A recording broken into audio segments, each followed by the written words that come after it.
This is Sports Radio 100.9 The Mitt, WLUN, Pinconning Bay City, Saginaw, Midland. Michigan sports aren't just a game, they're a way of life. And now we've got a show dedicated to die-hard sports fans like you. Hosted by a guy who's borderline obsessed with the wins and losses of all your favorite teams. He's crazy. Every weekday morning from 9 to noon, Ben Bosscher brings you the talk that matters. The teams, the stories, and the players you care about most.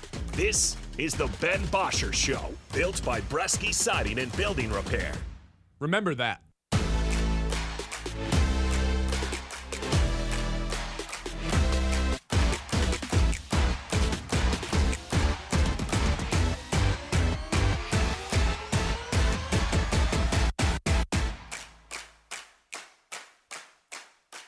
Hello, and welcome in, everybody. Look at that. The Tigers. Let's go, Tigers! Pick up a win last night. Colt Keith, who would have thought 3 home runs in the same game after having 0 home runs 5 days ago? That's a bizarre one. Tigers end up picking up a victory. Gleyber Torres, Troy Melton, both end up getting injured. Not ideal. Not ideal at all. Troy Melton didn't even make it out onto the mound. Look, we got a lot of Tigers topics to get to. Let's start here, though. Let's start with a little bit of soccer. Kyle, I will tell you, I'm trying my best. I'm trying my best to get into this World Cup.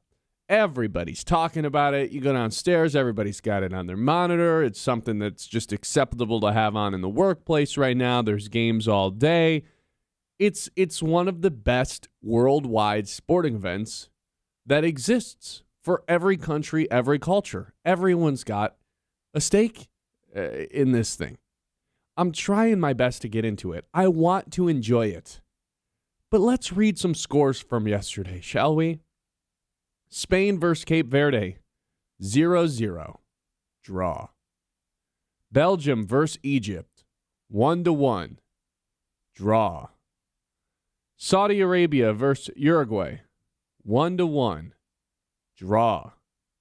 Iran versus New Zealand, 2-2, draw. And that's it. That's the entire scoreboard from yesterday.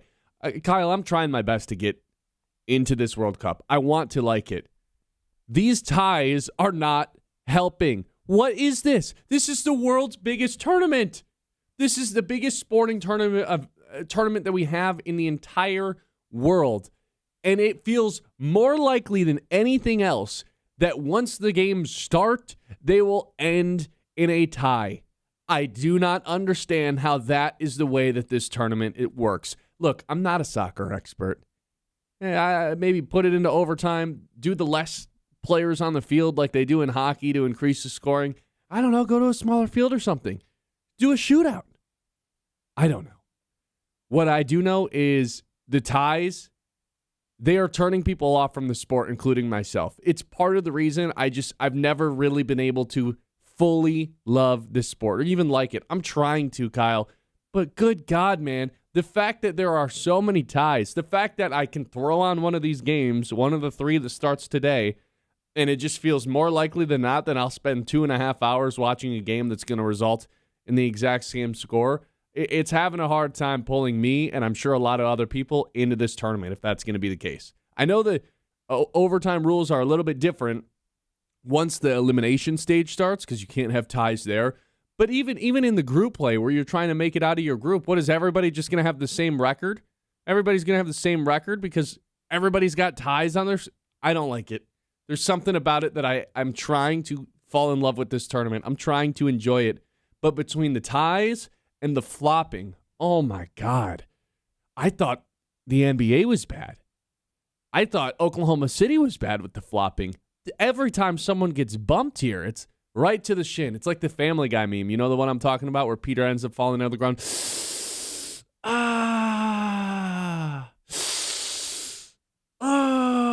And it's just that for 90 minutes. People don't even get hit in the shins, and they go down and just grab it. I'm trying to love this tournament.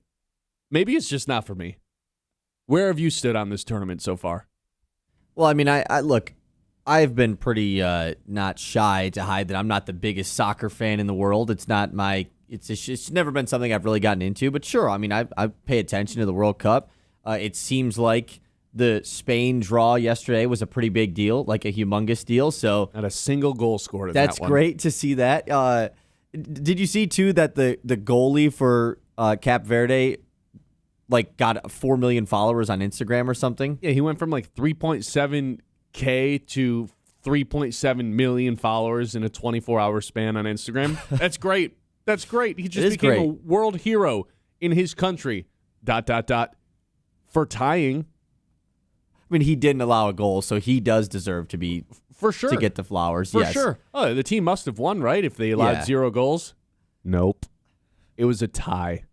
I just knew that I knew that this was coming at some point. I don't get it, man. Look, this is just like the group play, though. You know, this is the pool play. This is not the actual tournament, like win and go home type of situation. I know. Obviously, you lose, and it's a bigger deal.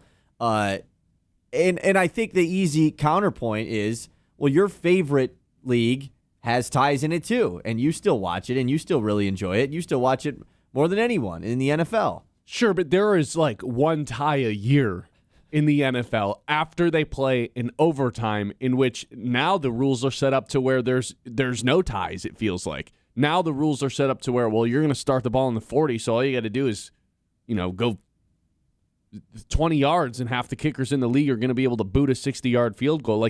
The league is not set up to tie. There is ties in the NFL. It is not set up for ties. Sure. Yeah. All 4 games yesterday in the biggest tournament in the world, regardless of any sport, all of them resulted in a tie. Which is crazy. I saw that it's the first time in almost 70 years that has happened, that there's been 4 ties in a single day of the World Cup. So, yeah, I mean, it seems like it is an anomaly what happened yesterday, but it is just a part of soccer. The draws. Right. It's just a part of it. Whereas you're right in the fact in the NFL, a tie is whoa, what? That I don't think there sucks. were any ties last A stupid year. tie. Didn't the Packers and Cowboys tie on Sunday Night Football? Yeah, they did. Yeah, because Matt LaFleur. In the Micah Parsons return game? Yes, because Matt LaFleur decided he no longer had balls and was just playing for the tie. That was it. Remember that? Yeah. They kicked the field goal to tie instead of go for the win. Yes, that's a good point. So, yeah, and then obviously once the NFL gets into the playoffs, ties are eliminated. And now once you get into the actual knockout stage of the World Cup, then the format is going to change a little bit. So I understand if you're just not a soccer fan, though, which I mean, just straight up, you and I are not soccer fans, then you're probably going to have an issue with this. I guarantee there's not a single soccer fan that's 4 ties, what? It's just part of the sport. There's no way there's any soccer fans that are no, this is actually awesome. All the scores today were ties. Let's go. Okay, but so let's say every score ended up being 1-0 or 2-1, whatever. There was a winner in all 4 matches yesterday. Are you coming on the show this morning being the World Cup, I love soccer so much? No, probably not. This is just more of you not being a soccer fan rather than not enjoying the ties. Sure, but even soccer fans, I have a very hard time believing you sat down and watched Spain versus Cape Verde for 3 hours, 2.5 hours, whatever it ended up being, watched 0 goals, and it resulted in a tie, and then be what a productive 2.5 hours. I'm so glad I sat down and watched that. No, that sounds like an enormous waste of time to watch guys run around for that long and have 0 goals scored. Sounds like a Tigers playoff baseball game. This is, if we're just talking the systematic way this is set up, the overtime losses in hockey, too, in the NHL, I've never understood this either. Oh, we're rewarding the team that lost? Oh, interesting. You get points for making, well, at least we got a point. Talk about one of my least favorite phrases in all of sports. Oh, at least we got a point. You lost. What are we talking about? Why are we rewarding teams for losing? I've never understood that, and I don't understand how ties are so acceptable in not just the World Cup, but you look across any whatever soccer league that you want, and it feels like everybody's record's yeah, we're 2-2-4 this year so far. What? You're tying more than you're winning or losing? That feels like you go and look at the World Cup odds on whatever sports book that you're on, and tie is the most likely thing in a lot of these outcomes. Yeah, I mean, there was literally 4 of them yesterday. like even today, I guess the ties are on the sports book. It's not quite as. I'm just going to start betting a tie on every single matchup, should, and right? I'm going to start profiting the way that all these. That'd be the only games way have gone. you'd be happy with it. Yeah. But then again, I'm not going to bet on a tie in a game that I am supposed to enjoy watching. I'm not going to root for a tie. I'm having a hard time falling in love with this tournament, and I'm wondering if anyone else is going through the exact same thing. Please let us know. I also am wondering what sport has the best overtime setup and what you would change in the World Cup. And I get it. A lot of soccer fans are going to be like, this isn't how the game works, man. This isn't how you actually determine who the better team is. Yeah, I'd have a shootout. Oh, we're tied through 90 minutes plus the extra 10 minutes because we had to stop and drink water. Oh, let's go to a shootout. Let's see who has the best goalie. Let's see who can put the ball in the net. What are we doing? Why are we just ending the game? So there's where we're starting the show. This certainly doesn't help the Ben doesn't like people having fun take, you know? What do you mean? Shootouts are great. I mean, you're just like totally crapping on an entire sport right now that people enjoy and saying it's set up poorly. It doesn't help that argument, you know? I think any sport that's set up for ties to be as normalized as they are needs a little bit of a rework. That's all I'm saying. So here's where we're at. I would change the soccer overtime rules to where you get a shootout at the end of these games. Oh, well, that's not how you actually determine who the real better team is. Well, it's better than a tie. Hate to break it to you. And two, I think the NBA just has the best overtime because guess what? It's just the same thing, and we put 5 minutes back in the clock. I think the overtime rules in the NFL have taken a backward step with the, both teams get a chance to score. Defense doesn't matter. That's a frustrating part. Honestly, the more I'm talking out loud, you know who has the best overtime? Hockey. No intermission, 3-on-3, we're playing a video game at this point. We're taking the sport and we're stripping it down to it'd be You're like talking what they did in the Olympics? In the NHL. Where they stripped it down to 3-on-3. It'd be like in basketball if they were just like 3-on-3. And you know what? Before they did that, if you would have told a hockey fan we're going to 3-on-3, they would have been like, "What? No, that's not the real sport." Guess what? It's way more entertaining, and it results in the game being over. Same thing with second base or ghost runner on second base. 10 years ago, that was unfathomable. What? You're ruining the sport. Guess what?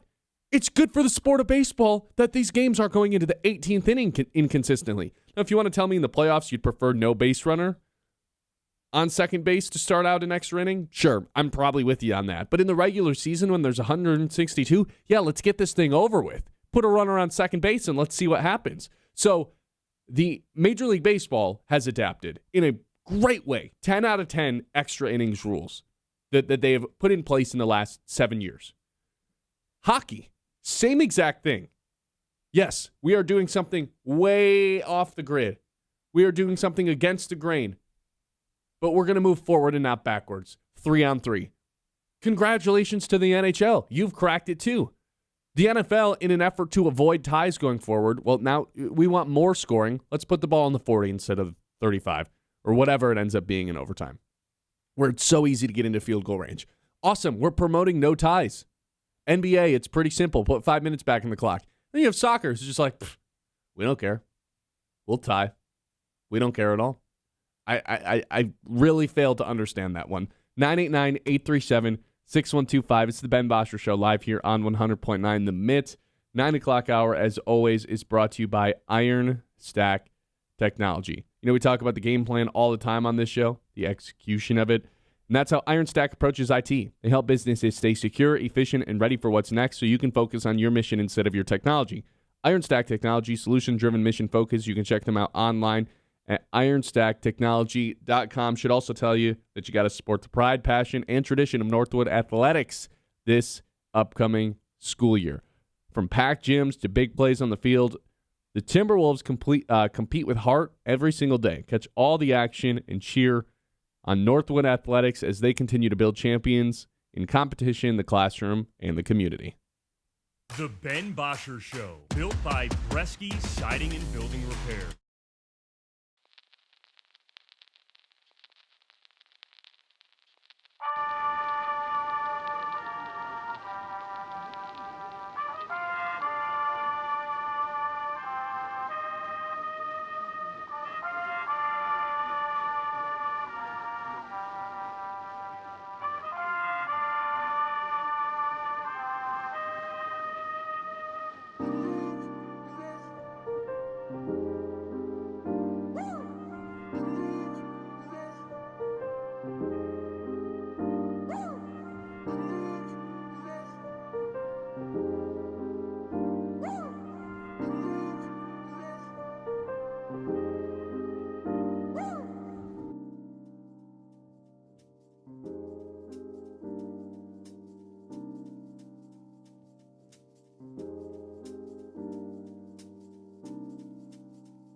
Siding and Building Repair on 100.9 The Myth.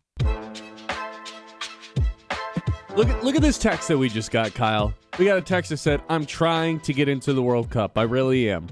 But I can't handle the look on these players' faces when they go down in a heap like their leg just got snapped in half like Aiden Hutchinson in Week 5 of 2024. Then they hop right up.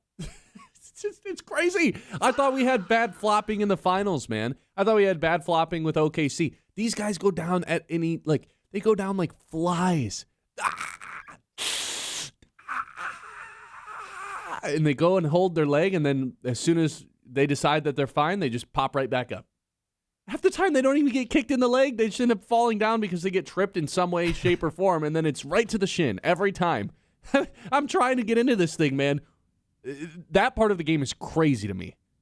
Yeah, but it's like you have that in basketball as well, like you mentioned it, you know? Like, I didn't think it was possible to be worse there to be worse flopping than there is in the NBA. And somehow I'm wrong because it's happening right in front of me. You turn on the World Cup game, you don't go 5 minutes without seeing one of these. You're not having it with me today. I mean, I'm not disagreeing with you. I just think it's funny that, you know, I told you during the break, the people in the YouTube chat are not happy with you. So let's come back into this segment with the lone text that's supporting my take. Okay, what are the people in the YouTube saying? Yeah, Kevin is not happy with you, man.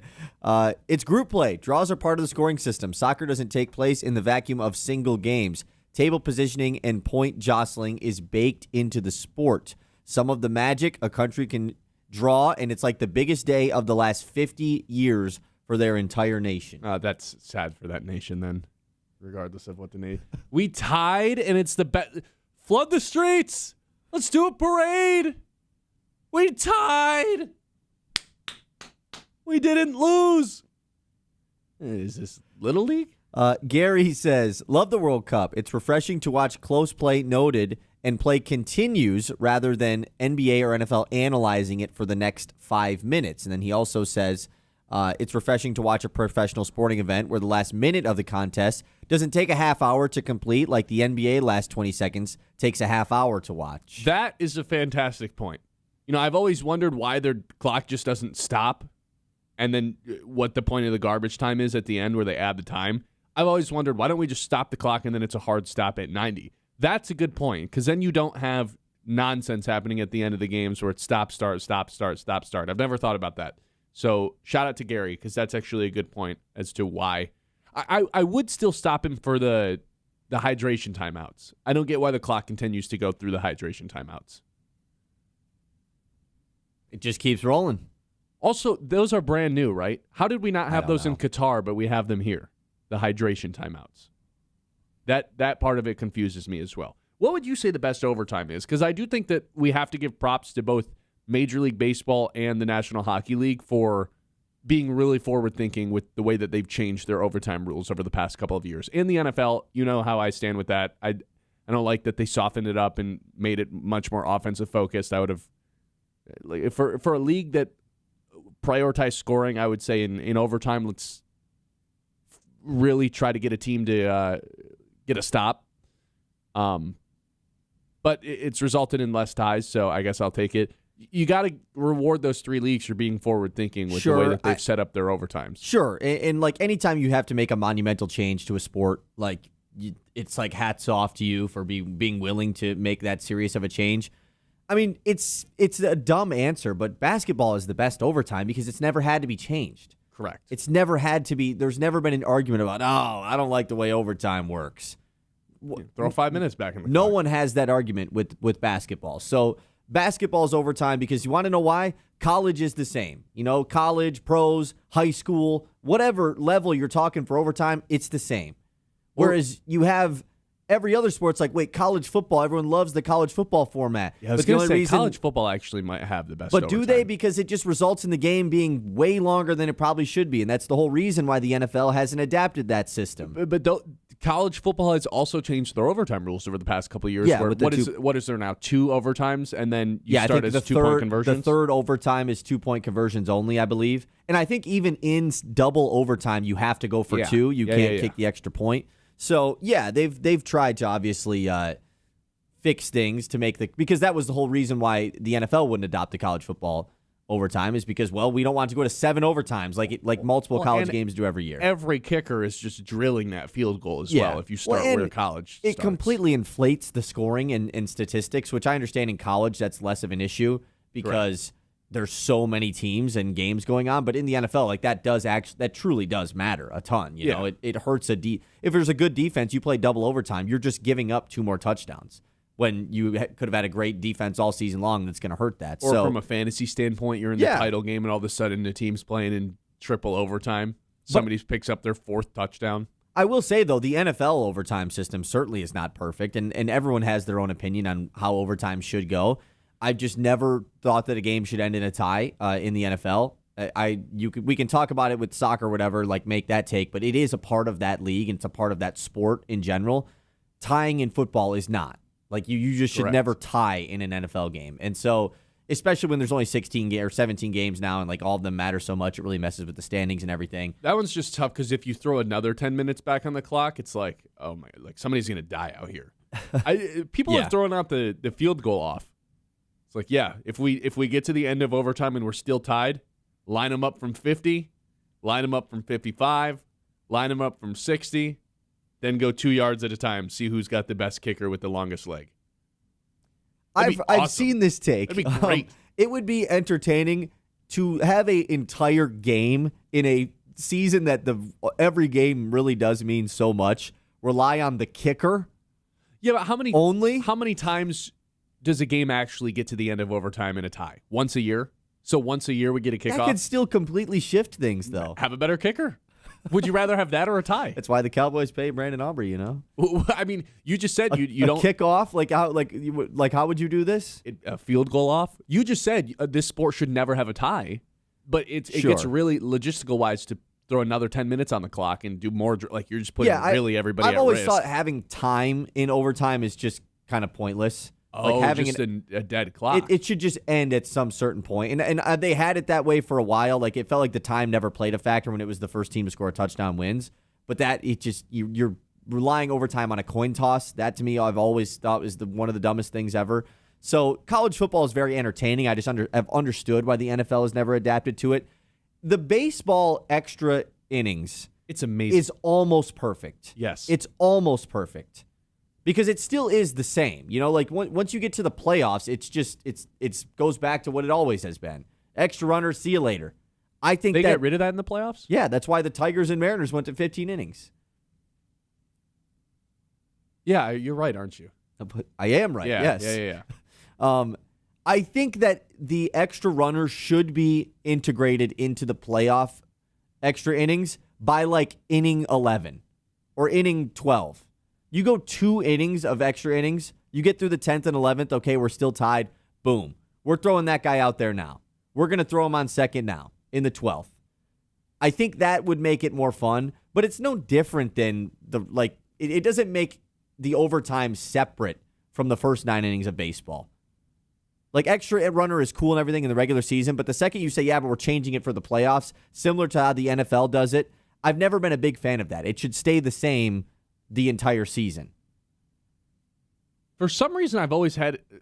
Am I like just misremembering this, that the Tigers had runners at second base in that insane... Well, they were putting guys on. Yeah, I just must be remembering this completely wrong. I also have to give props to the hockey, and I know I've already mentioned that before. Jimmy threw that in there as well. He says hockey has the best overtime. Yeah, I don't know exactly what year they switched. I know it's within the last 7 years or so.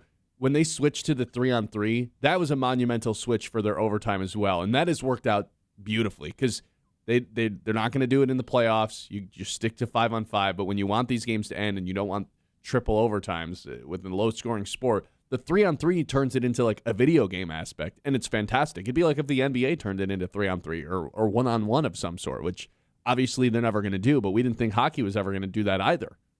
It's also way easier to get to zeros on the clock in hockey and it still be tied. So the hockey decided, let's break the rules a little bit and try to lead to more scoring in these overtimes. I just wish soccer had some sort of, hey, we're going to shrink the field and then start playing with less players. We're going to do a shootout. Do something to end these ties. We had 4 World Cup games end in a tie yesterday. That can't happen, man. That cannot happen. So is hockey your favorite overtime? I mean, the NBA is the best overtime because it's never needed a change, but it's not like unique by any means. It's just, it doesn't, the way that the sport is set up, it doesn't need to have a unique overtime. Right. It's not even as much what overtime is the best as more of the conversation is what league has implemented the best changes to overtime. Sure. And I think the answer for that is probably just a tie between hockey and baseball. Well, baseball has integrated nothing. Baseball is the same. Like they're The runner on second. yeah, but in the playoffs it changes. So what's like it? You know it. But it does in hockey too. You know what I mean? Sure. I mean, it's going to with soccer once they actually get into the elimination stage of it. But we're talking regular season right now, which is essentially what this pool play is. You're right. You're right. Even in the NFL, you can't tie in a playoff game. So my piece of advice for the commissioner of the World Cup, whoever that may be. Yeah, they're definitely listening. Correct. Let's do something about these ties, man. You're losing a lot of your American audience, and maybe they don't care at all. They probably don't, but that would be my piece of advice. 989-837-6125. This is the Ben Bosscher Show, live here on 100.9 The Mitts. The show, as always, is brought to you by Bresky Siding and Building Repair, the experts who do the job right the first time, whether you have a leaky roof, storm damage, siding looking tired. Bresky has you covered. Locally owned, trusted, and dedicated to keeping Midland area homes safe and looking sharp. Quality materials, skilled craftsmanship, and service that puts your family first. Don't wait for the next storm. Call Bresky Siding and Building Repair today and keep your home strong for years to come. You guys can see us live here on YouTube. You can see the difference at Midland Eye Care, where your vision is their focus, offering comprehensive eye exams, glasses, contacts, and advanced eye health services. Friendly, knowledgeable staff and a wide selection of stylish frames for every face and budget. Book your appointment today and start seeing clearer tomorrow at Midland Eye Care. The Ben Bosscher Show, built by Bresky Siding and Building Repair on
by Bresky Siding and Building Repair on 100.9 The Mid.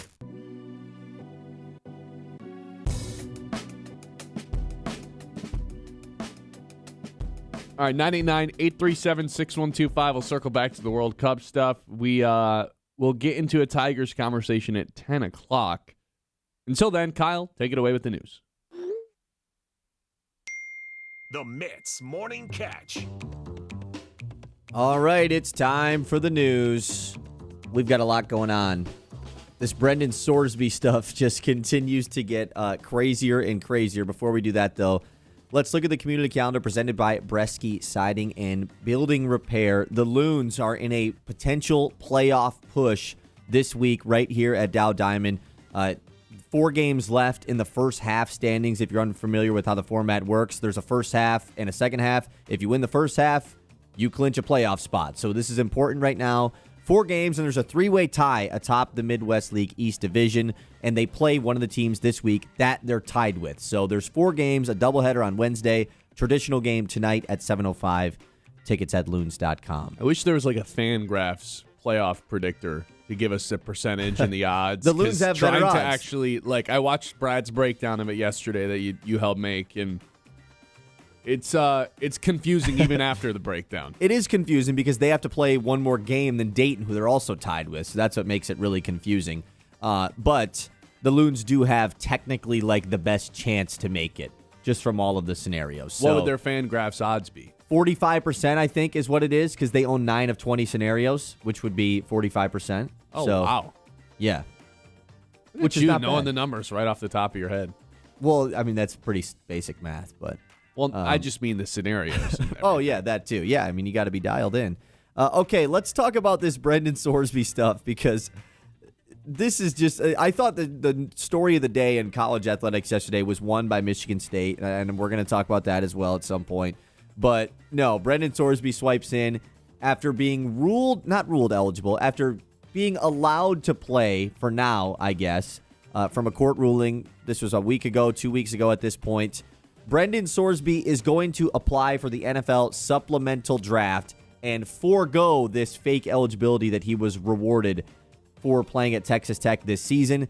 We had talked about this. What is going to happen with Brendan Sorsby? Because the Big 12 wanted to not play against Texas Tech. Everybody didn't want to play against them in any sport. It felt like the only outcome was Sorsby just saying, you know what, fine, I won't do it.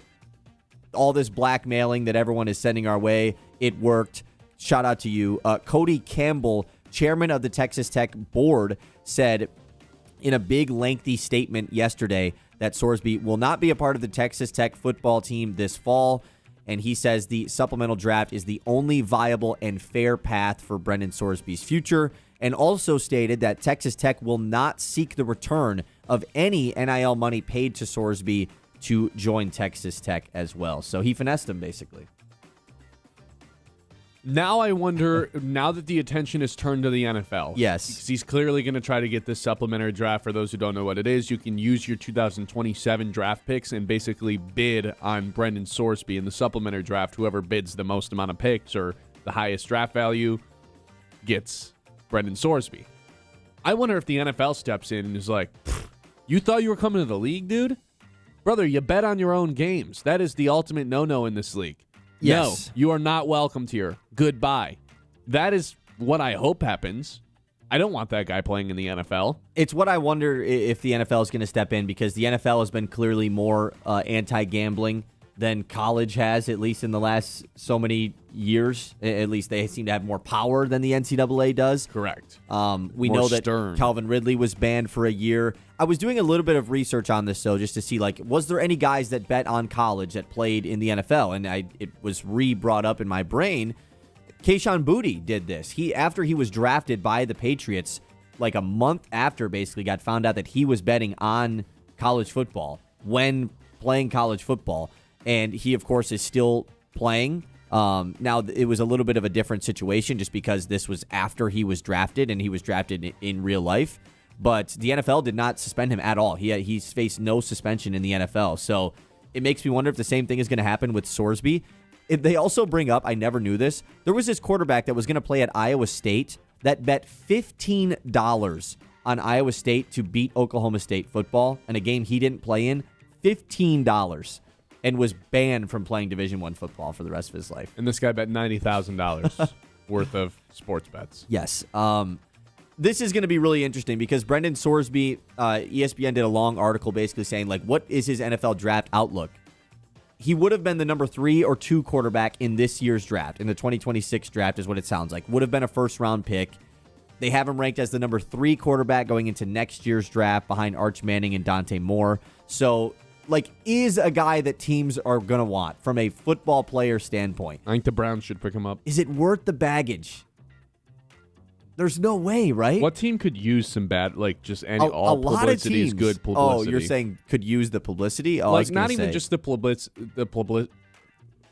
not even just could use them, but just like what team needs a quarterback that also just doesn't care about any of that stuff?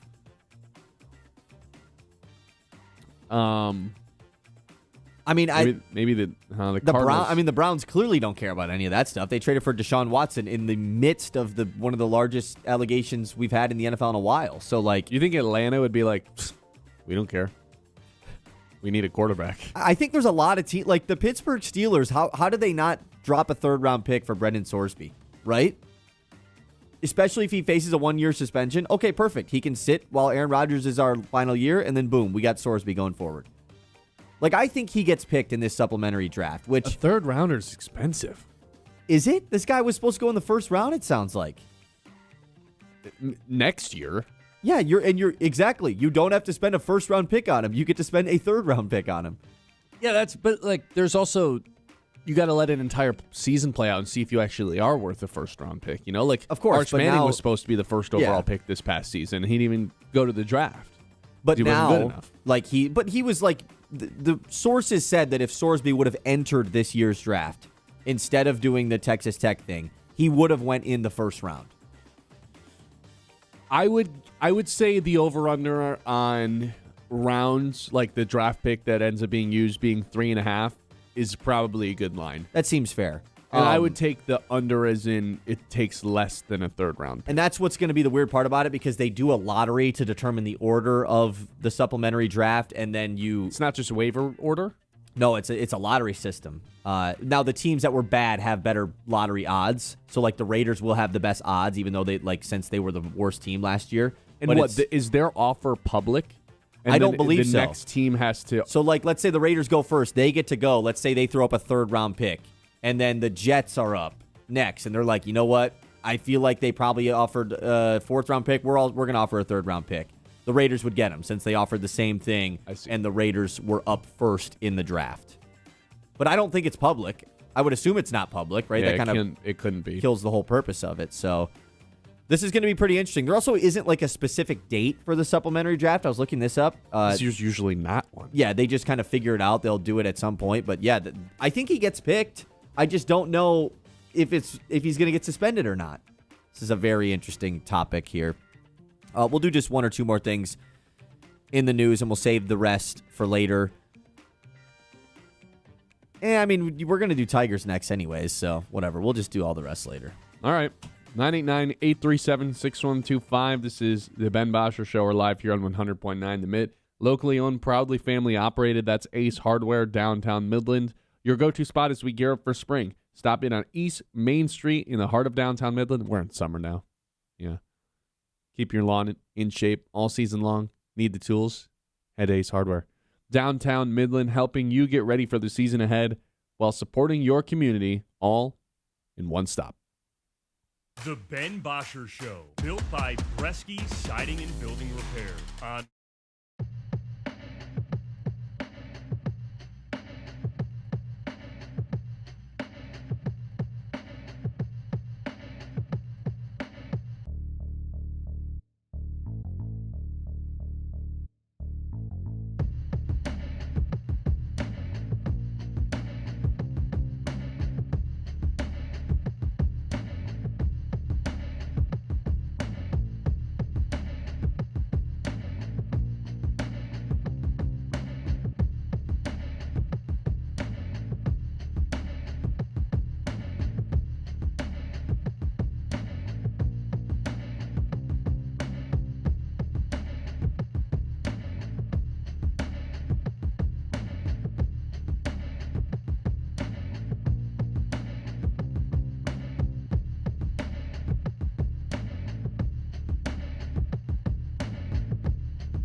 by Bresky Siding and Building Repair on 100.9 The Myth.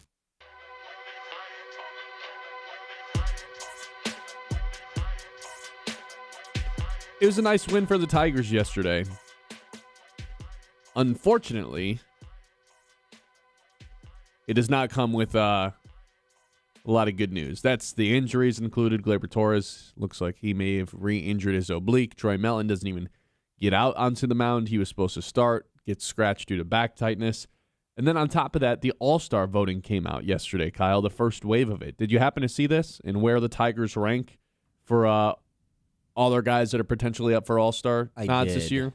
I did. It's not good. It's not great. Kevin McGonigal, third among shortstops. Nobody's touching Bobby Witt. Riley Green, as great of a season as he's had, fifth in terms of total outfielders. I think Riley Green will still end up being an all-star. I think he'll probably still end up being a starter, considering Aaron Judge is out and not going to be healthy by the time the all-star break rolls around, more than likely. And then Dylan Dingler, who we all have claimed should be an all-star, having one of the best, years that a Tigers catcher has had in a very long time. Guess what? He's fourth amongst catchers right now in terms of voting. Even guys like Alejandro Kirk are ahead of him. Is this simply because, look at the Tigers' record, they don't deserve a lot of these guys? Is it the raw stats? Is it they're simply not as popular as certain other players across the American League? What is going on here for these three guys? Or is this simply where they should be?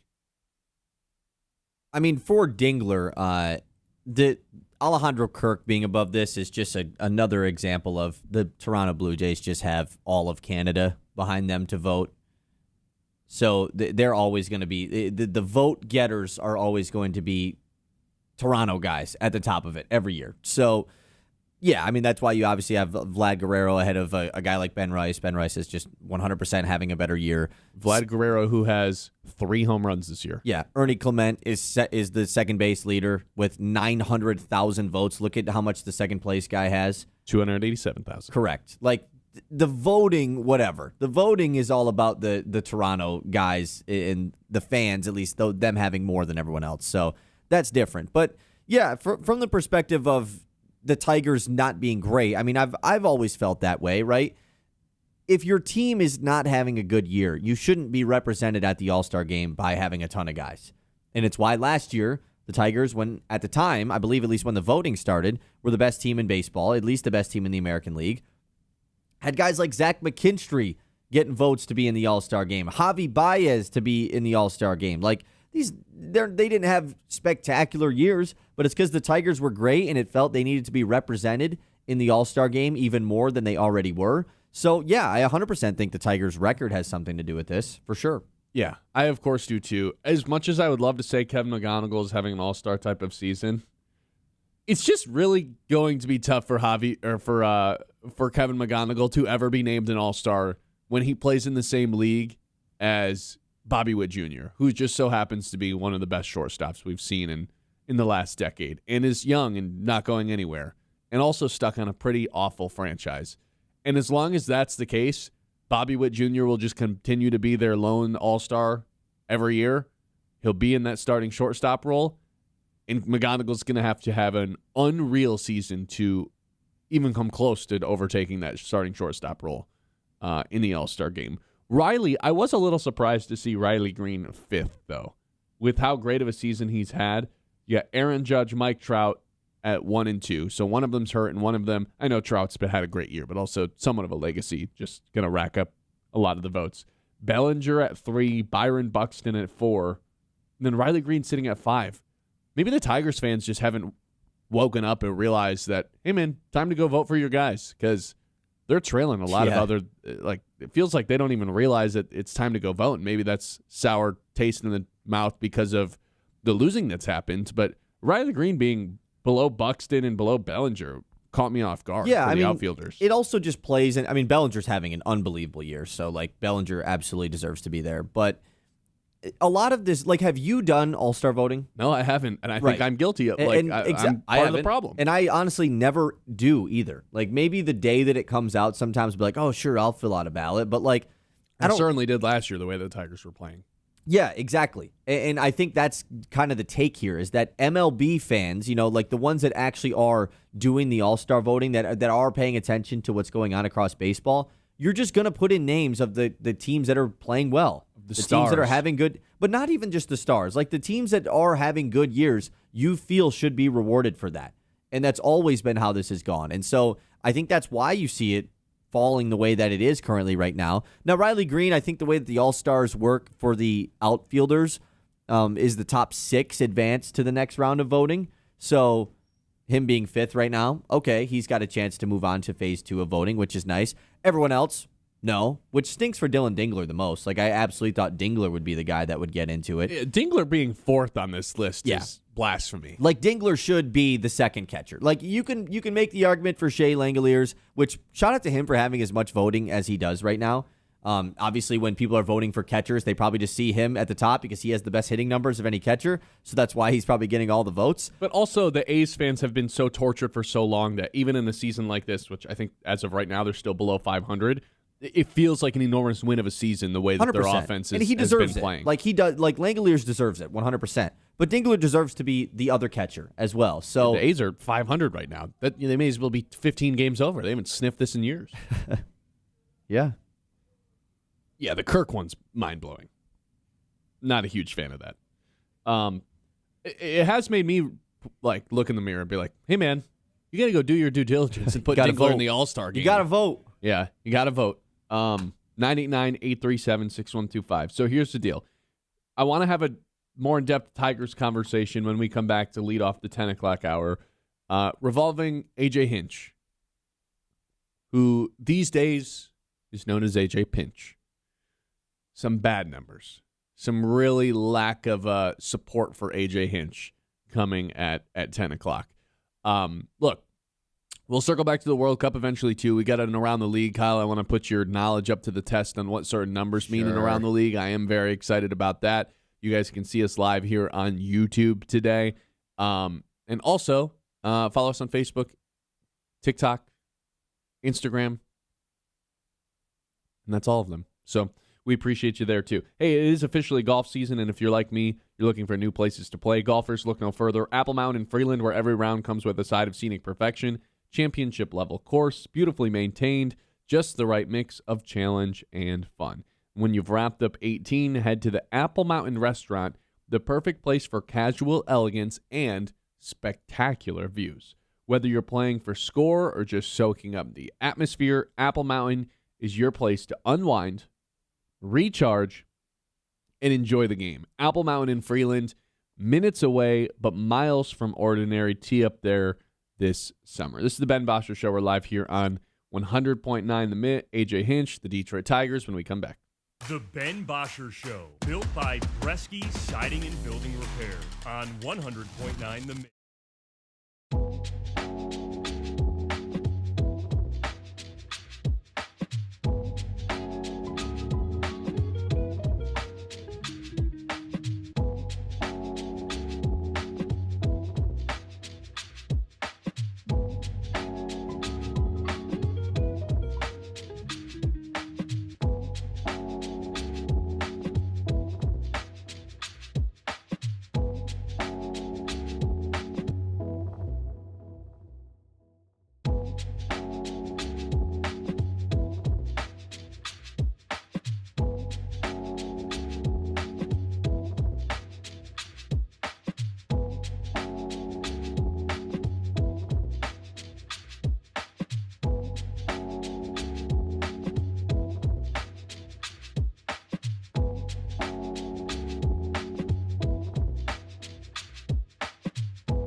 AJ Pinch. That's what we're calling him these days.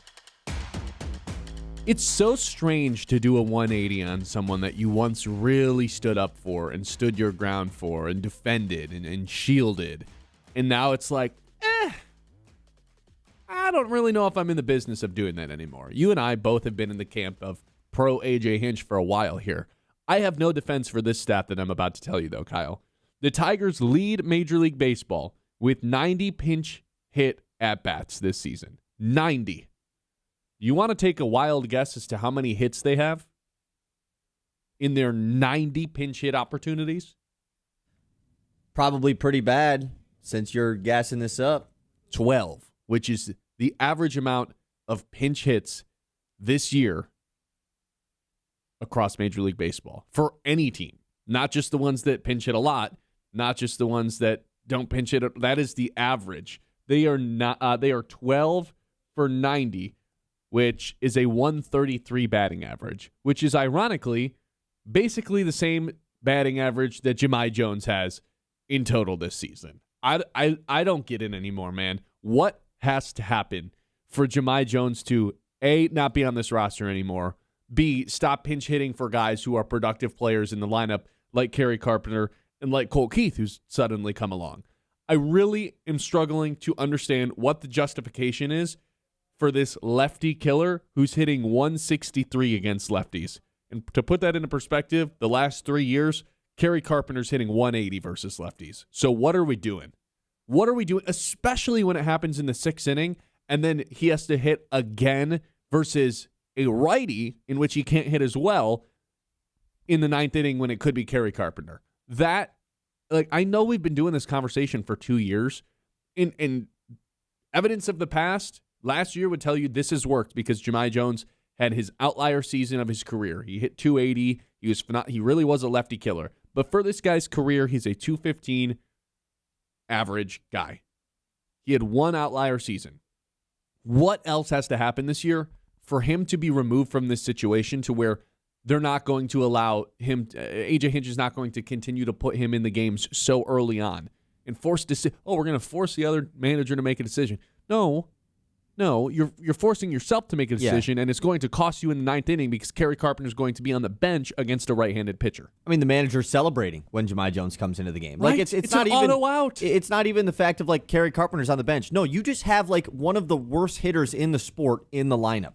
It doesn't matter. Day. It doesn't matter who is getting benched for him. Like, it is just a downgrade. Oh, but Kerry Carpenter's stats against lefties aren't great. Oh, Colt Keith's numbers against lefties aren't great. Better than Jones. But they're better than him, and they're good against righties. And so when you take him out in the 4th inning, it's different if it is it's the top of the 9th inning. They need a spark. 100%. I would not be that upset about it. It's so, 1 AB. Even then, I'd be like, really? Yeah. Even so, the numbers from this year, it's exactly. June, by the way, suggest that all those other guys are better against lefties. But I could understand the support for that, right? Houston makes the change early because the Tigers tagged up Tang pretty early into this game.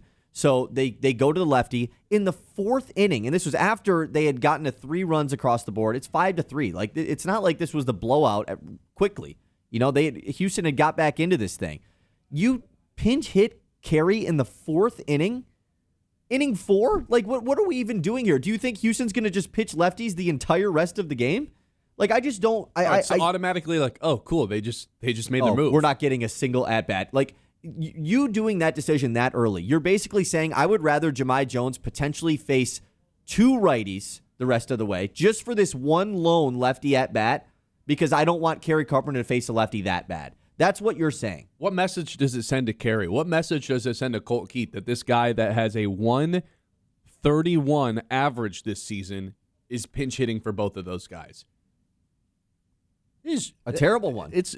I wouldn't be able to handle that if I was Kerry Carpenter, Colt Keith. I'd be like, what the hell, man? It's just unbelievable doing it that early in the game. It's something that I can't get behind. And I think the most unfortunate part is I think we were really close to Jahmai Jones being DFA'd. I can't believe it didn't happen. And I'm not going to sit here and root on a guy to get cut. That's a grown man that feels like a little bit of a hating on a guy that hard. What do you mean? Do you want this team to win or not? Right. I think we were really close to it happening because with Hao Yu Lee being the replacement for Casey Mize, they brought up an additional bat with Casey Mize not returning from the injured list. Casey Mize pitches Wednesday. If Gleyber Torres doesn't get hurt last night, you think they waste another option on Hao-Yu Lee and send him down? No, I think it was Jahmai Jones getting DFA'd. I think that was the play because you had already signed James Outman as an outfielder. You had too many of them. Hao-Yu Lee can just be your pinch hit righty guy. But now that Gleyber Torres got injured last night, I think Jahmai Jones' job just got saved a little bit, unless they really want to jump and do the Max Anderson thing. But nonetheless, yeah, it's in a night that we should be highlighting Colt Keith hitting a hat trick, which was amazing, by the way. 4 homers in 4 games after going, what was it, almost 300 days without hitting one? Mind-blowing, truly. Absolutely mind-blowing. In a game that we should be highlighting that, and like a solid bullpen day as well for how bad these guys have been. That random guy that comes into the game, Waga Spock, whatever we want to call him. That's so classic Tigers. Another like, who fake, the hell's out there right now? Another fake random guy that sucks, classic. This was a great win last night, and yet we're talking about why is Jahmai Jones still on this team? Yeah, look, man, he can still be on the team. That doesn't mean he has to, like, AJ Hinch, it feels like he has a gun to his head, and it's like, I have to pinch it Jahmai Jones at some point today. And if I don't, I die. That's what it feels like, man. And it's so weird, like I opened up the segment saying, I've always supported AJ Hinch and thought he was really brilliant manager. I can't defend this anymore, and I can't defend a lot of the stuff that's happened this year. Brad texted us yesterday, and I thought this was hilarious, that pinch hitting Jahmai Jones is the equivalent of playing Killian Hayes over Jaden Ivey from a couple of seasons ago when they had the crazy losing streak of 28 games or whatever it is. It's like, yes, it is, because at this point, there is zero justification behind it. It made sense for a while on paper, and then you stuck with it because you really believed in it, and you don't want to give up on. At this point, we're way too deep into this for it to still be justified as to why he's playing. Someone asked me yesterday, because we see what happens. Well, why does Jahmai Jones go out there still? And my reply was, I don't know. It's like, okay, but what's the Tigers' justification for it? I don't know. There's no real reason that any 29 other teams, a guy batting 131 on the year, does not play every single day in this position still. And yet the Tigers make it a priority, it feels like, to get him out there on any given day. It's weird. And to once again put this into perspective, when you put in Jahmai Jones in the 4th inning, you are just accepting the fact that he is going to face a righty throughout the rest of the game. Do you want to take a guess at how many hits Jahmai Jones has against righties this year? 0. Yeah. 0 hits in 16 at-bats, where Kerry Carpenter only has 11 at-bats against lefties this year. And he's just, obviously he's a better hitter. He is just a way better hitter than Jahmai Jones is. And Hinch was even asked about this before yesterday's game, following the series with Cleveland on Sunday after the postponed game, and he was just like, I understand he's going through a rough spot right now, but we have to, and he literally said, like, I know I sound like a broken record, but we have to trust the history of this guy. We have to continue to trust it, and if the second I start not backing him, then what's the point? Which is, sure, I get that. We've gotten to the point, though, of what's the point? We've gotten there. We've gotten to the past. Why is he on this team? That is why we're asking that question right now, because he really provides nothing. The statistics back up the fact that Kerry Carpenter is better versus lefties than Jahmai Jones right now. Jahmai Jones has had one singular outlier season that made him look like a big leaguer guy. Every other year of his career, he has been a not just below average player, but a I can't believe you're even on the roster type of player. And he's regressed into the worst version of himself now. Now, does this turn into a situation like Colt Keith where it's like, oh, he has like one good series and then it just like starts flooding? I don't know. Guess what? I'm also not even willing to figure it out at this point. Yeah, it's not going to happen. Like, there's just no way that's going to happen. I'm not even willing to find out. I'm done with it, dude. Because I'm done with it. That also doesn't happen as a pinch hit guy. You can't get a mojo and a groove built up when you're getting one at-bat every other game or 2 or 3 at-bats every other game getting thrown in. Like that, you're not going to catch a groove that way. The only thing you're going to do is, if you're bad, you're going to stay bad. 989-837-6125. Why is Jahmai Jones still here? I told you the pinch hit numbers. Tigers do it more than anybody else in the entire league. Not just both leagues. Nobody pinch hits more than the Tigers. Yet they've had a very average amount of success doing it, which means it's not efficient. And AJ Hinch continues to do it.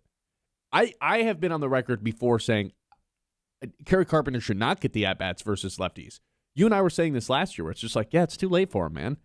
It's too, like, he just can't do it. They already ruined it. I don't want them to make the same mistake with Colt Keith, though. Like, yeah, we're just going to refuse to let him hit versus lefties, and then by the time he's Kerry Carpenter's age now, which I think is 27, it's like, yeah, he never developed it, and now it's too late to develop it. I feel like they're making that mistake with Colt Keith, and also, why is it Jahmai Jones, if anybody? Go find somebody else to do your pinch That's what I was going to say. If you had a better option, I wouldn't be mad about it. Like, if you had a guy that was a lefty killer, I would not be upset about it. It would work out. You just don't.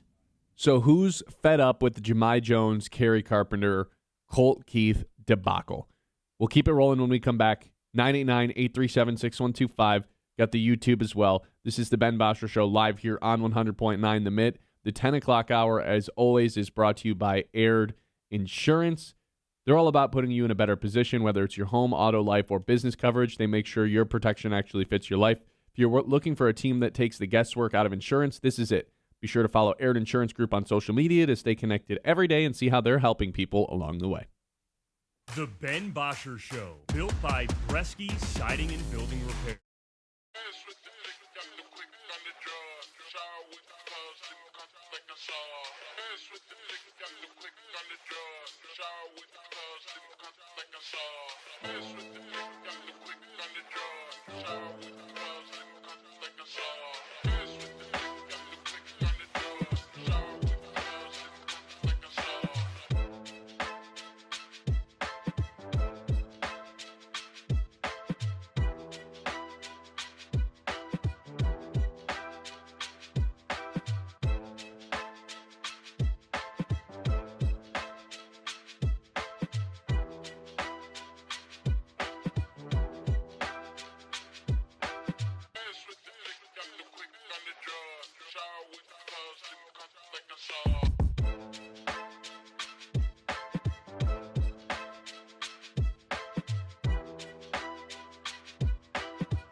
Bresky Siding and Building Repair on 100.9 The Mid.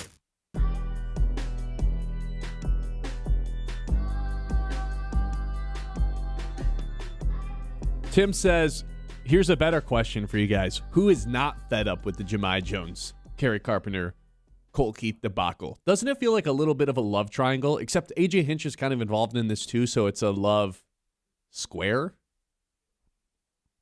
I guess. Who's the fourth person? Kerry Carpenter, Jahmai Jones, Colt Keith, AJ Hinch. Colt Keith is now in this. I mean, yeah, he gets pinch hit for Jahmai Jones just as much as Kerry Carpenter. It's like a love rectangle, I suppose.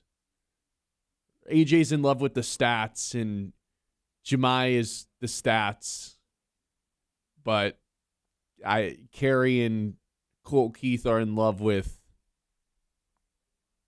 I don't know what this is. keep actually. going. I don't know what the analogy is. Look, no, Jahmai Jones is AJ Hinch's like. It's the girl that like. Okay. Clearly, you guys have started to have your issues, but you're just blinded to it. It's like, yeah, but we were so happy a year ago. Like, yeah, but everything was so great a year ago. It's going to get back to that point. Like, it's just, we're going to get back there. You know, I know we fight all the time, and I know that you don't have a job, and I know that I know we're not pulling our weight in our rent, but like, but a year ago we were doing all that thing great, you know, and it was awesome. No, dude, you gotta cut it off. You gotta break up. It's that simple. I don't know if that was any good or not, but That was pretty good, Kyle. Yeah. Jose says it's the same deal. Every at bat of any of those two guys, it's a strikeout for sure. Regarding Kerry Carpenter and Jahmai Jones, saying it doesn't matter. It's both a strikeout. Well, guess what? I'd rather watch Kerry Carpenter strike out than Jahmai Jones. Sure, but it's not even that. It's the fact that you're doing it in the fourth inning when Jahmai Jones is just for sure going to get two more at-bats on top of that. Where Kerry Carpenter, that could be him. And he has an 890 OPS versus righties if a righty does end up coming back into the game. Which, hey, there's more right-handed pitchers than lefties. It's going to happen. And Jahmai Jones against a righty has 0 hits on the season. So you just keep carrying the game, dude. Like, I just don't get it that early. I'm with you. Andrew says they're repeatedly inserting Jahmai Jones in high leverage situations, and he is failing every time, literally giving outs away. And worse yet, Carpenter is then out for the rest of the game. Jones should never pinch hit for Carpenter again. Yeah, it's almost not even a Carpenter thing at this point. It's a Jahmai Jones thing. I guess it's both, yeah, but it's more so a terrible. Jones like, thing he's so bad. than a Carpenter thing. The fact that this is happening after a win, by the way, somewhat crazy. But also, this is how insane it is. It has been this bad. 90 pinch hit opportunities, leads all of baseball, 12 hits. And if we don't get this crazy Colt Keith 3 home run game, like this is the story of the game probably. So that's the reason why we're so mad about it. Esco is chiming in the same things that we've kind of been saying.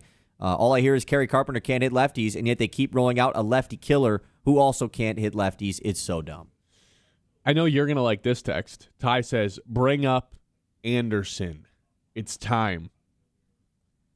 I mean, I think it makes sense. You know, with Gleyber Torres, I don't know what's going to happen with him. I would be surprised if he didn't hit the IL just because it is a similar injury that he's dealt with already this season. And the Tigers have been extremely precautionary this year, which, I mean, most baseball teams are, especially this early in the year. It makes sense, right? Hao-Yu Lee comes in the game. He was kept on the roster until the return of Casey Mize. It felt like a position. They have one extra position player right now. So one of them had to go. Now Gleyber hits the IL. Do you bring in another one? But that would mean Jahmai Jones would have to get DFA'd. So I don't think anybody has a problem with Jahmai Jones being DFA'd. Right, but do we think that's actually going to happen? No, I don't. Bob says, overthinking, overmanaging. I've been saying this all year. Keith needs to stay in the lineup. I don't care who's on the mound. Yeah, it is such a weird situation that they've paid Colt Keith. He's supposed to be an everyday player, yet the manager's just like, easiest guy in the world to pull. Never allowed to hit versus lefties. Why would I ever do that? It's like, I don't know, maybe because you paid him. You didn't pay him to play half the days. You paid him to play every day, I would imagine. That might be why. Rick likes our AJ Pinch joke. Yeah, I mean, I don't think that's original. I think that's been going around. It's pretty good. The same stuff goes for Keith. Like, it feels like now that he has gotten hot, his opportunities versus lefties should be there. You can say, oh, but his numbers against lefties aren't great. He's got 10 at-bats against lefties this year, man. Like, he just hasn't had the opportunity. He has less than Carey does this season. Colt Keith's been healthy the entire year. Yeah. Kerry Carpenter has, like, at least he's been out. You could use that as an excuse. 10 at-bats against lefties. And if you're not doing it right now, when is it ever going to happen? Yeah. This is when you my don't big have fear the with good him. options. Yeah, exactly. What happens when you actually do have good lefty killer options to pinch hit for him? Brian has a kind of an overarching baseball point that he texted in. Take away the iPad, Hinch, and you might win more games. Is there a world where there's just... We live in a world here in 2026 where there's been such an analytics boom to where it gets discussed in the dugout when it's just like, hey, man, just watch the pitcher. Stop watching the iPad. Go watch the pitcher. Go out there, put bat to ball. Stop worrying about all the other stuff. I do wonder that sometimes with how many new analytics come out every single year. I think it's ultimately good for the sport and how we talk about it, but I do wonder if it's like not too much to put on the players, but more information than is necessary for the players sometimes. Yeah, I mean, obviously a lot of it is good. You know, the pitching stuff is really good because it allows you to identify if there's a potential tweaking of an injury. I think that's like the number one biggest benefit. Put the pitching stuff aside. I think I'm mostly talking about the hitting. My bad. No, you're good. For the hitting stuff, I mean, it's reasons why, once again, like when Hinch talked about Jahmai Jones the other day and said, yeah, but, you know, I know that the numbers aren't great right now, but his hard hit percentage is like, it's at the best point of the season right now. Like, he's hitting the ball really hard. He's getting a little bit unlucky. Reasons like that are typically indicators that a guy is about to get a good break. Now, that just hasn't happened for Jahmai Jones. So, like, yes, in this instance, the iPad, or whatever you want to call it, is not helping the Tigers because Hinch is believing a trend, which typically is true, and it's just not happening for Jones. That was the thing with Torkelson for the longest time. The year before he hit the 31 home runs, it was like, yeah, but look at his hard hit rate. Like, okay, but it's been 4 months of this hard hit rate resulting in a lot of outs. You know, same with like the expected on base and the expected average. Like, I think they're good stats to talk about. They're good stats to know as well. Like but yeah, but it's like to live and die by them. Yeah, I could see. It's one of those things that if they're playing really well and they're playing good baseball, we're going to sit here and be like, that's why the Tigers did it, because our manager knows more about the ins and outs of the game and the numbers than everyone else does. And when they're bad, we're going to sit here and be like, are we really even doing this still? Are we doing Jahmai Jones in the fourth inning because he once upon a time hit a left-handed pitcher at a 95-mile-per-hour ball? Like, yeah, it does make you wonder a little bit about what the priorities are, the way that they're teaching the sport once they get to the majors now. Is there any sort of coaching, or is it simply just, hey, here's what the numbers say, and we're going to live and die by that? Because it feels like that's more of what it is, at least in terms of the Tigers clubhouse, than anything. Yeah, well, and baseball is definitely the most numbers-driven sport. Like, I think all of the advanced analytics and all that stuff, they do play the most in baseball. For sure. Rather than a basketball, football, hockey, whatever you want to say, Basketball's soccer. coming along. Yeah, the basketball, I mean, like, the basketball stuff is good as well, and you see some, like, the innovation of the 2-for-1 and the 3-for-2 has just become, like, an automatic thing that happens at the end of every quarter, stuff like that. But in baseball, there's so, the rabbit hole of advanced numbers is unbelievable. You get lost. Exactly. It can get to a point where you're like, okay, now I think we are in too deep, and I think A.J. Hinch explores that world 100%. 989-837-6125. We'll take a trip around the league when we come back. This is the Ben Bosscher Show, live here on 100.9 The Mitt. Winters in Michigan can be brutal. Summers occasionally just as bad with the heat. The last thing you want is for your furnace or AC unit to quit when it's hot or cold outside. That is where Answer Heating and Cooling comes in. They get your furnace and your AC units running efficiently so your home stays cozy all season long, including these hot summer days that are incoming. So go ahead and call Answer Heating and Cooling if you're having any furnace or AC issues so your home can stay cozy all winter long. The Ben Bosscher Show, built by Bresky Siding and Building Repair on 100.9.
Built by Bresky Siding and Building Repair on 100.9 The Mid.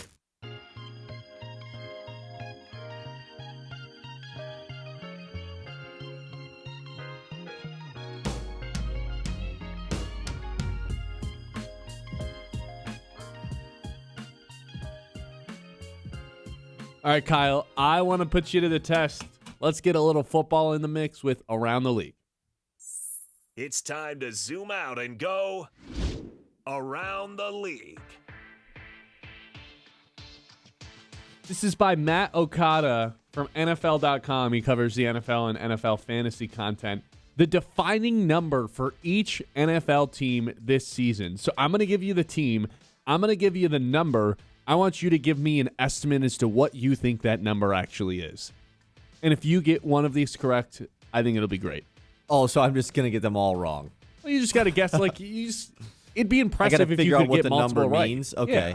Can you give me one as like an example so I know what we're shooting for here? Like, can you just Sure. Can you just give me one of them just so I know what? I'll give you the Buffalo Bills. How about that? The Okay. number is 15, and the Bills' history has unfortunately become defined by the close but no cigar seasons. Recently, that includes 15 playoff games in the Josh Allen era in which they have not won a Super Bowl.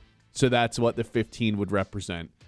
Okay, so for we're the not Bills. going for something simple as like they got to win 15 games. No. Each of Right. these, but they're all very unique to the specific franchise. All right.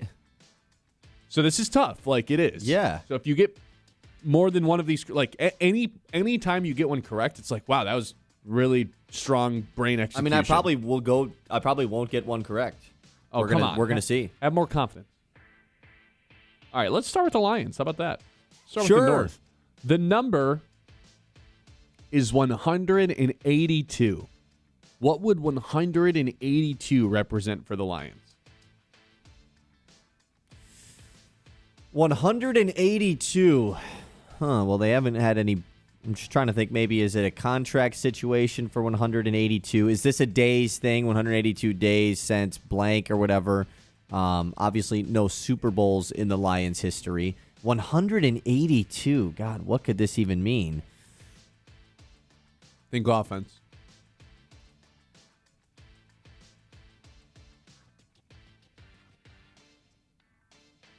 This is a tough one, man. 182? Like, what a crazy number to throw out. Just give me this one.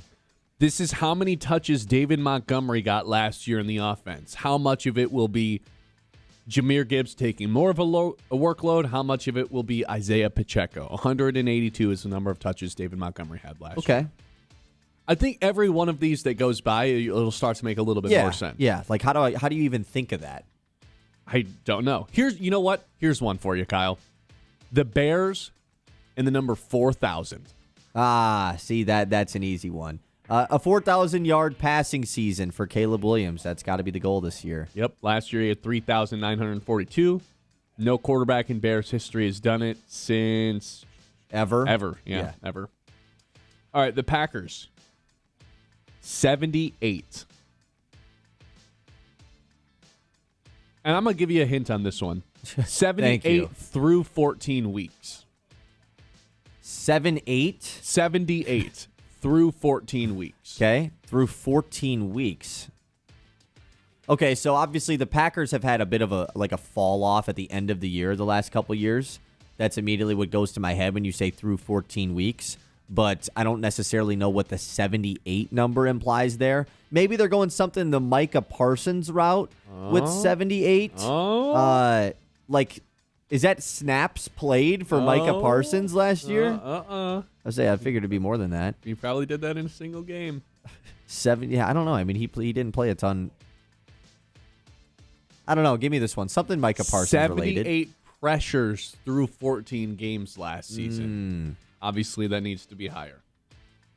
All right, Minnesota. This is another kind of layup one. 1 or 9.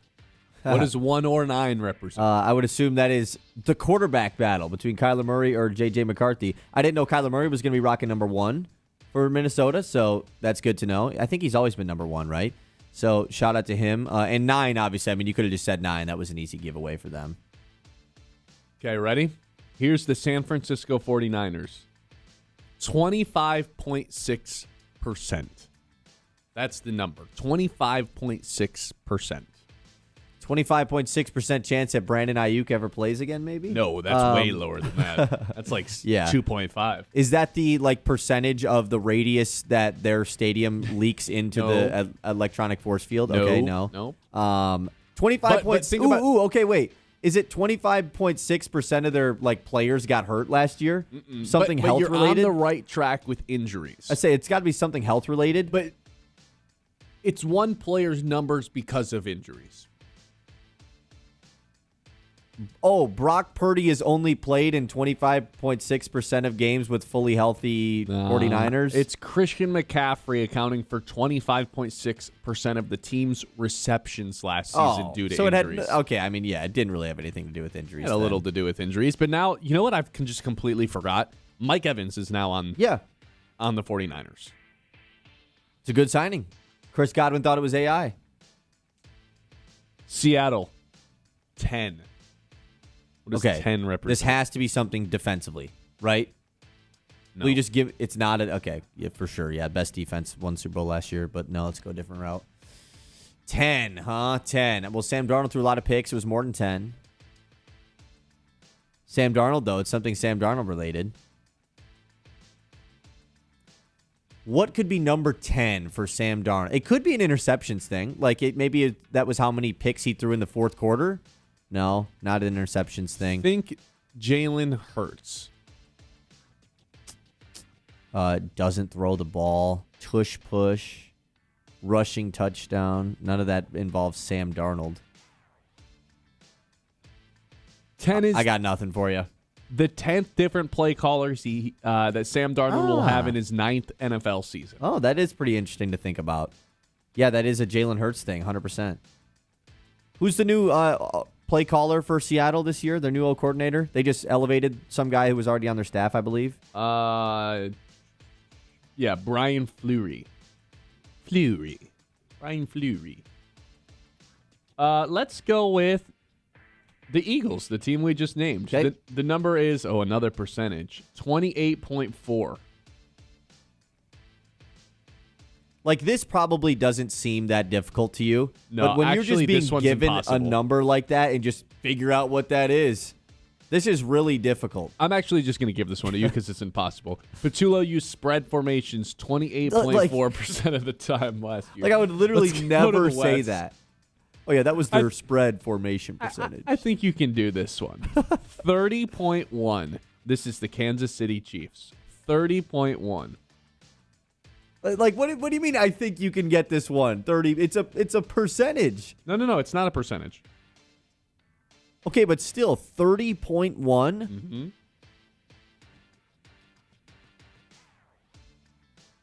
So, something Travis Kelce related? Nope. I mean, Mahomes then? I mean, I guess both of them. Is that how his target share? No. No, I don't got it for 30.1 you. is so Oh, obviously. is that how old he is? It's so obviously the number of points per game they scored while Eric Bieniemy was their offensive coordinator, who is now back for the Kansas City Chiefs. Right. Yeah, I should have known that. How about the Broncos with 11?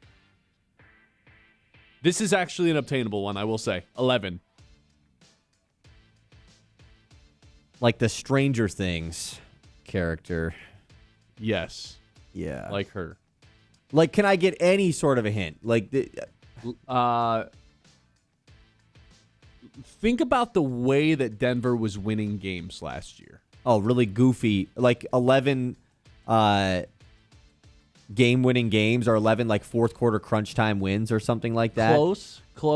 Because they had a lot of field goal wins at the end of the year last How year. about this? Not the way they won games, but just the way their games went. Oh, low-scoring games, you're saying? Like, is this winning by 3 or less wins? A little vaguer than that. Just one-score wins? 11 one-score wins? A little vaguer. 11 one-score games? There it is. 11 one-score games the Denver Broncos have had last year. This is a stupid around the league. I was so excited when I found this. I don't think you since you obviously know all of them. I don't think you realize how difficult this is. I know. The number 11. What does it mean for them? How about this one? The Colts and the number is $88 million. Is that the money they gave Daniel Jones? Yeah. Yeah. You even threw the $1 million in there. That gave it away. That's what it says. Houston Texans 0-7. 0-7. Yeah. When have they ever been 0-7? They have right now in this circumstance. 0-7 in games when Will Anderson doesn't play? I don't know. Now they're 0-7 in the divisional round. They just don't win divisional playoff games. That's right. And that's a good point. Let's go one more. Your favorite team, the Steelers, and the number's 22. Right. 22 times they've gone 8-8 in the last 22 years. No, come on. You should get this one. Najee Harris used to rock number 22 for Pittsburgh. 22 years for Aaron Rodgers. There you go.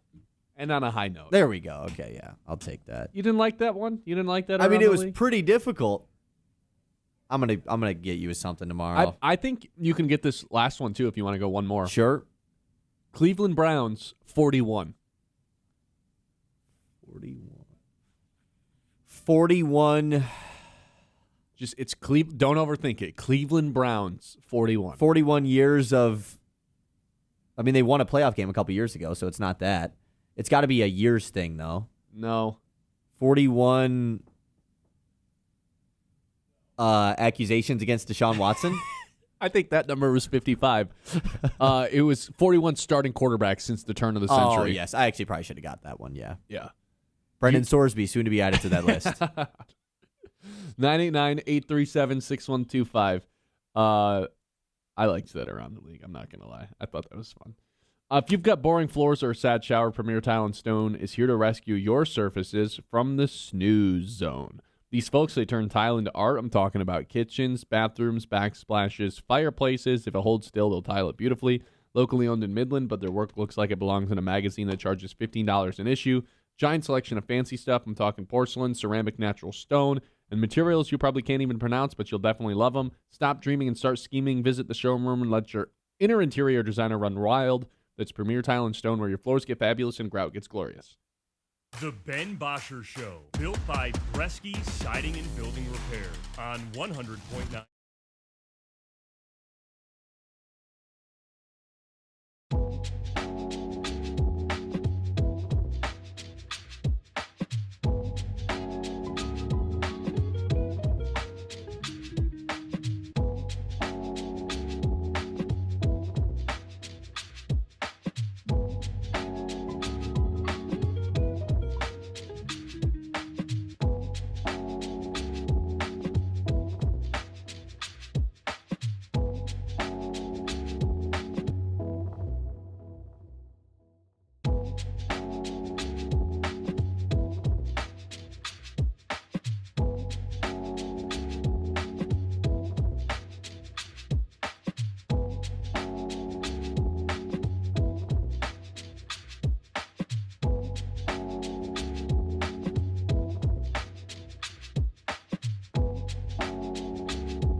Bresky Siding and Building Repair on 100.9 The Myth.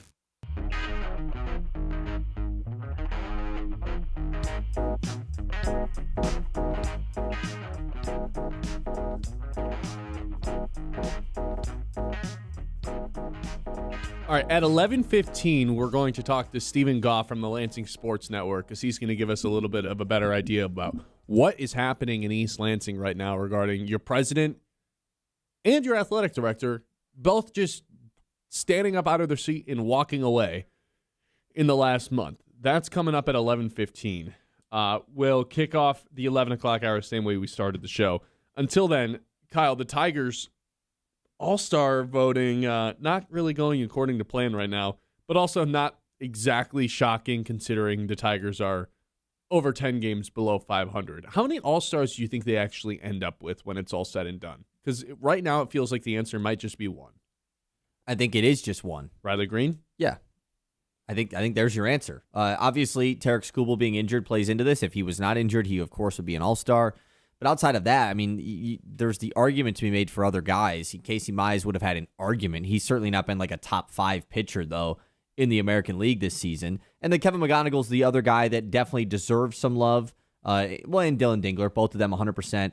I just don't know if it's going to map out that way with the other guys that are at that same position, specifically for McGonigal. Dingler probably has a better chance. He would just have to really keep up the hot streak that he got on late last week. And if he could spark that again, which he had another great game last night, hit a triple last night as well, by the way, so that was cool to see. Dingler's got the best chance to be the second guy, but I think it's just going to be Riley. Riley would become the first, for as much criticism as he's faced as the Tigers' star player for the last few years. He'd make 3 straight All-Star teams, and he'd be the first player to do that for the Tigers since Miguel Cabrera. It's pretty good company to be in, man. That is. It's weird because he's one of those guys that Tigers fans are like constantly seeking for more. You know, he's one of the best players in the American League, but he's probably an A- player. Sometimes he's an A player, sometimes he's a B+ player, but Tigers fans, there's like a curse of being an A- player and being the face of your franchise. Because Tigers fans constantly are looking for more. They want him to be better. They want him to take that next step. And I think it's okay sometimes to just acknowledge, yeah, this guy's an A- player, and he'll never be an A+ player the way that an Aaron Judge is, the way that a Ben Rice has been this year, the way that Bobby Witt Jr. is. And that's okay. And unfortunately, he's fallen into a circumstance where the team is good, but their offense isn't like thriving ever. And people just demand more of their superstar, which results in him being one of the more criticized players. It feels like for star players, maybe not across the league, but just in Detroit, he's so heavily criticized. Yet you look up and it's like, yep, 3 years in a row, this guy's going to be an All-Star. It's pretty good.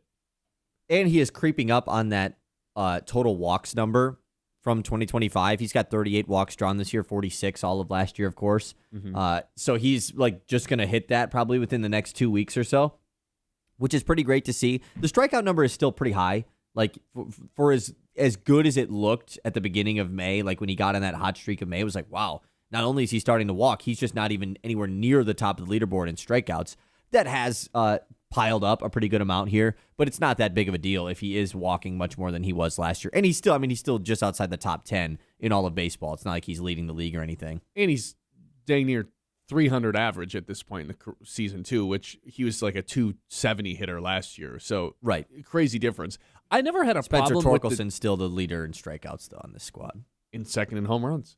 I never had an enormous problem with the strikeout total as much as I had a problem with the approach at the plate, the 3-pitch at bats, the swinging, like the chasing on the outside. It wasn't necessarily the result of the at bat that used to bother me with Riley Green, but the process that it took to get there and how maybe the lack of process. Even with the strikeout total still, like you said, it's right outside the top 10. It's still high. The fact that he's drawing walks, has his on-base percentage as high as he does, it's not like he's trying to murder every single baseball. I'm perfectly content with the strikeout number being where they are. I have no critiques on that. I think it's fine. Yeah, he's a player who's especially with for power. The average that where it's at right now, and the home runs have finally started to take a tick up a little bit. Now up to 8, obviously hitting a bunch in the last couple weeks. The Torkelson stuff, man.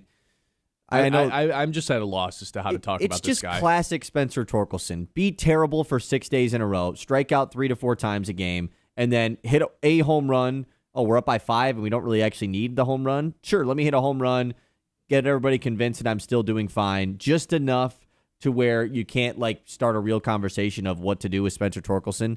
And then it's just classic Torque. That's how this entire season has gone for him. How his entire career has gone. Be bad for a really long stretch, and then have a game or two where you bring some pop to the table, and we're convinced that okay, maybe he is a fine first baseman, and then repeat.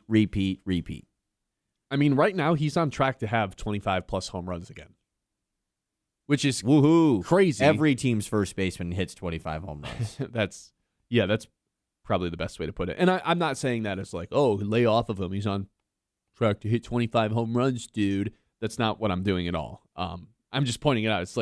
It's so strange that he's a 210 hitter, a 309 on base guy, and leads the team in strikeouts. Yeah, and it's just but I'm going to hit some bombs. Negative WAR player. Yeah. Below average OPS, even with the massive amount of home runs, which tells you that there's just nothing else. If he's not hitting a home run, he's just not a productive player at all. Throw on top of it that he is the worst hitter with runners in scoring position on the team. I mean, he is the least clutch hitter that the team has. Player with runners in scoring position in the history of the league with the amount of at-bats that he has. It's I'd have to go back and look at it because every time he strikes out with runners in scoring position or with the bases loaded, it just becomes a new stat because of how bad it usually is. At least this year with bases loaded, he's 0 for 7. Do you have just the running in scoring position split 5 pulled up? strikeouts. Yeah, runners in scoring position this year. It's not as bad as you'd expect, actually. He's got a 240 average with an 805 OPS, actually. So the runners in scoring position stat this year hasn't been as bad. He's got 2 homers and 15 RBIs as well. The bases loaded for his career stat always cracks me up because it's it's bad, and then it's worse than you would think. Spencer Torkelson, career batting average. I mean, the fact that he is just 0 for 7 already this year is not the most exciting thing. I'm going to have to find this during the break because now I'm fascinated by it.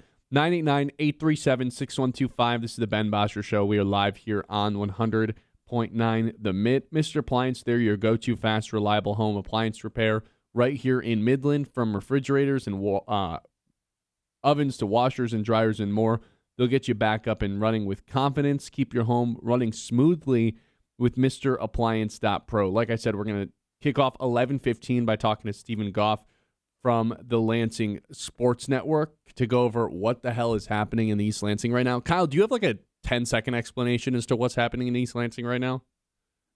Essentially, the board of trustees and everyone else involved in the athletic program who's left, which is basically Tom Izzo, are at an extreme halt right now. And the Michigan State alumni want change to be made because the future of the program is in a really rough spot. That's a good way to put it. All right, 989-837-6125. More on the World Cup when we come back. It's the Ben Bosscher Show live here on 100.9 The Mitt. Do not go anywhere. One final hour when we return. Why is there no overtime in the World Cup? I don't understand it. That's when we come back. The Ben Bosscher Show, built by Bresky Siding.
WLUN, Pinconning Bay City, Saginaw, Midland.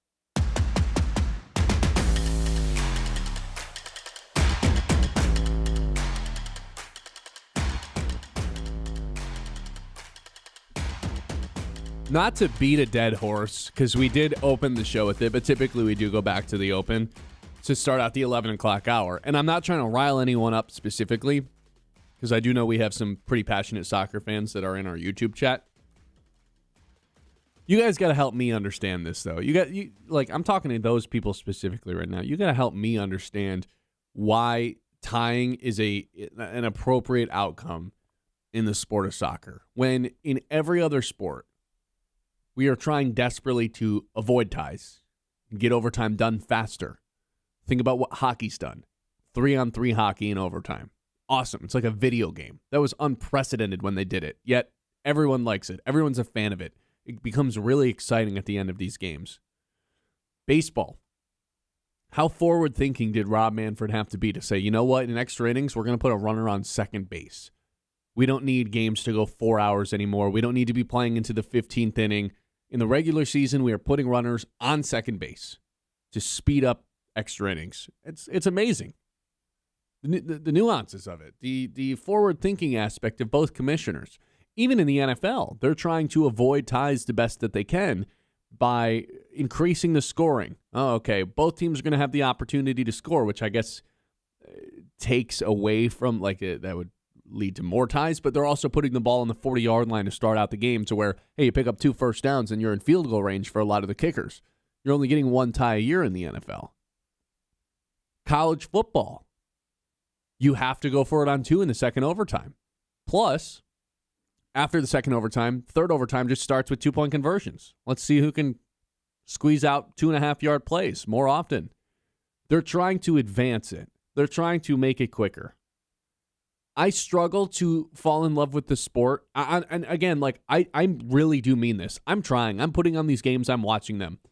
I'm trying to fall in love with this tournament because I see how much excitement it brings to other countries. I see how important it is to a lot of these teams, but I'm having a hard time doing it because of the ties. We had 4 of them. There was 4 games, and there was 4 ties yesterday, including a 0-0 tie between Spain and Cape Verde, in which you would have thought Cape Verde won the World Cup the way that they were celebrating a 0-0 tie. That and the flopping. It is really difficult to watch, and I know it's like, oh, don't you like the NBA? Yeah, I do like the NBA, and the flopping annoys me. It bothers me. It's why I wanted OKC to lose. It feels like I watched the World Cup, and you can't go 3 minutes without both teams, to some extent, going,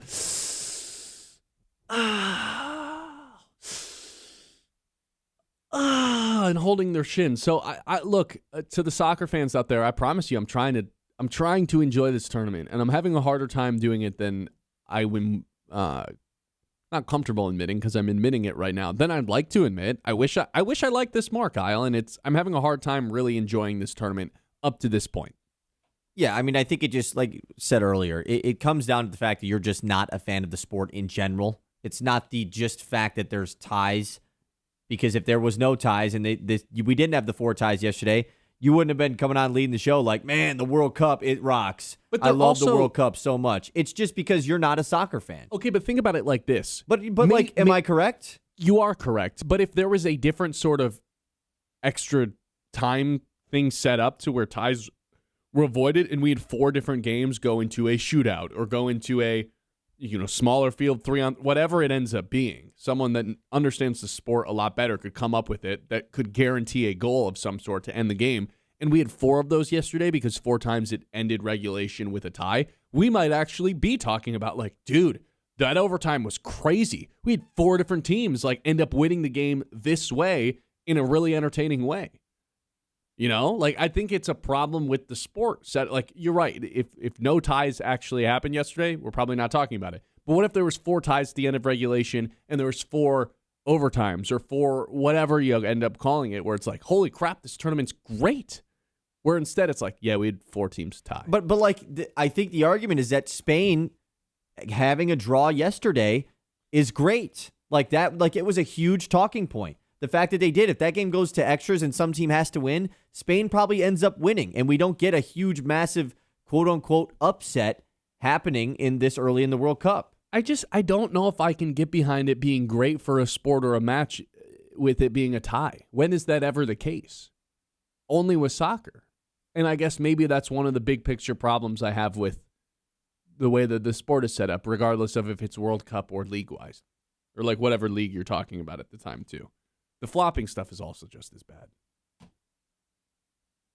Yeah, Kevin in our YouTube chat, he says, the goal is to win the group or win the season. The regular season incentivization of scrapping and clawing for points permits more parity in a rather top-heavy system. Essentially saying like the drawing happening allows more upsets to happen. You know, it gives a chance for the underdog team to be successful more often than not. The tying allows for more opportunities. More parity. Yeah. I mean, that makes sense. I'm not arguing the logic on that. I guess I'm just telling you from someone who's attempting to watch this sport, that's not a way to bring in new fans, I don't think. And do you think the biggest sport in the world is struggling to bring in new fans? In America, 100%. 100%. You think 100%? Soccer is struggling to bring in American fans to this, absolutely. And you have numbers to back that up, or you're just saying that?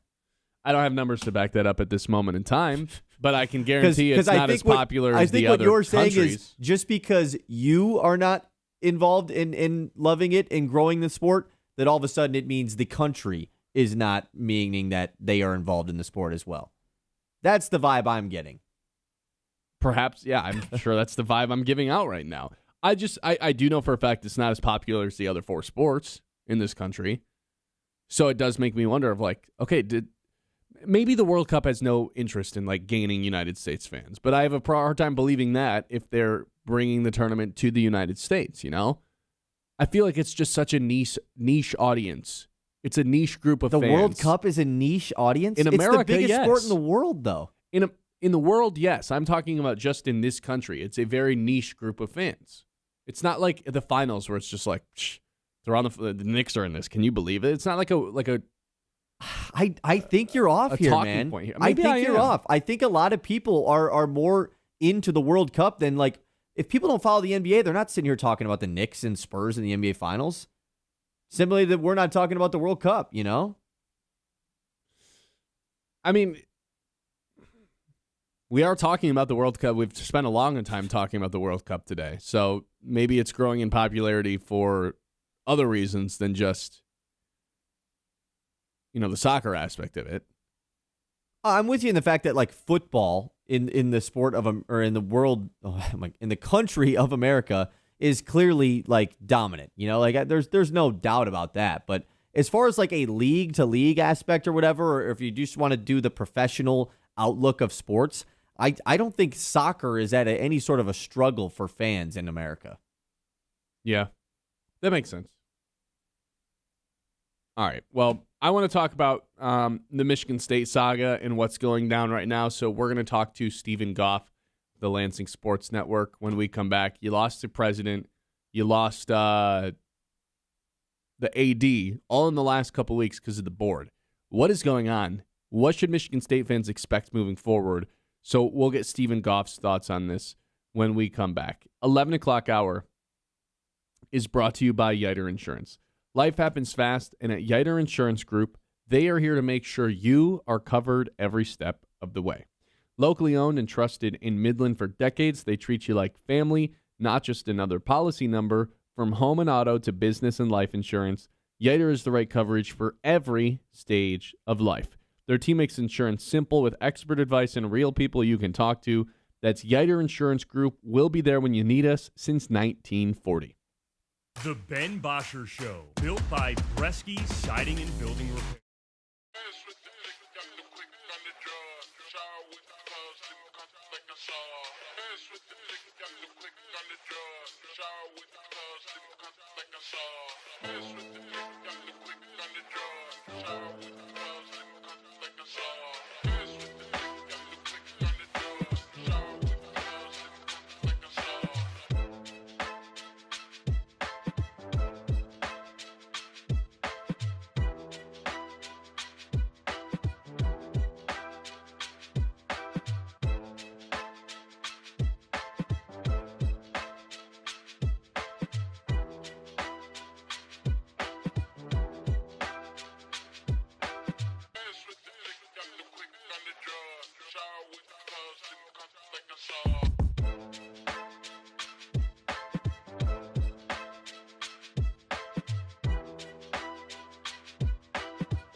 Building Repair on 100.9 The Mid.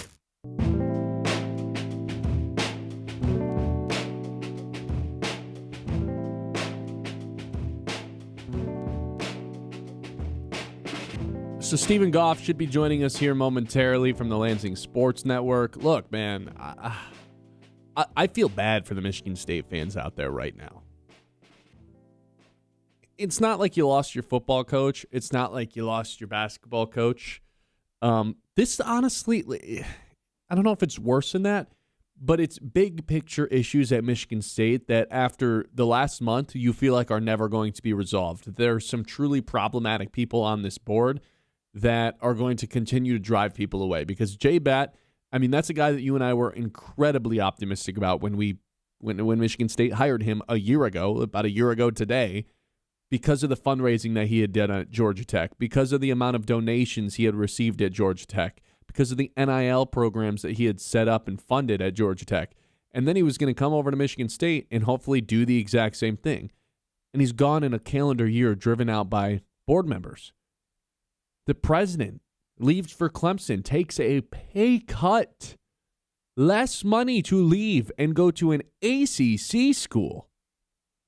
There are some big-time problems on this board, problematic individuals collectively, to the point where Tom Izzo had to speak about it yesterday and basically saying, hey, something has to change immediately. There should be 600,000 alumni demanding change because what's happening is not okay. I feel bad for the Michigan State fans out there the way that this thing is going because as of right now, there's not any real reason to think that this is going to get better. And obviously right now they are at rock bottom in terms of the football program.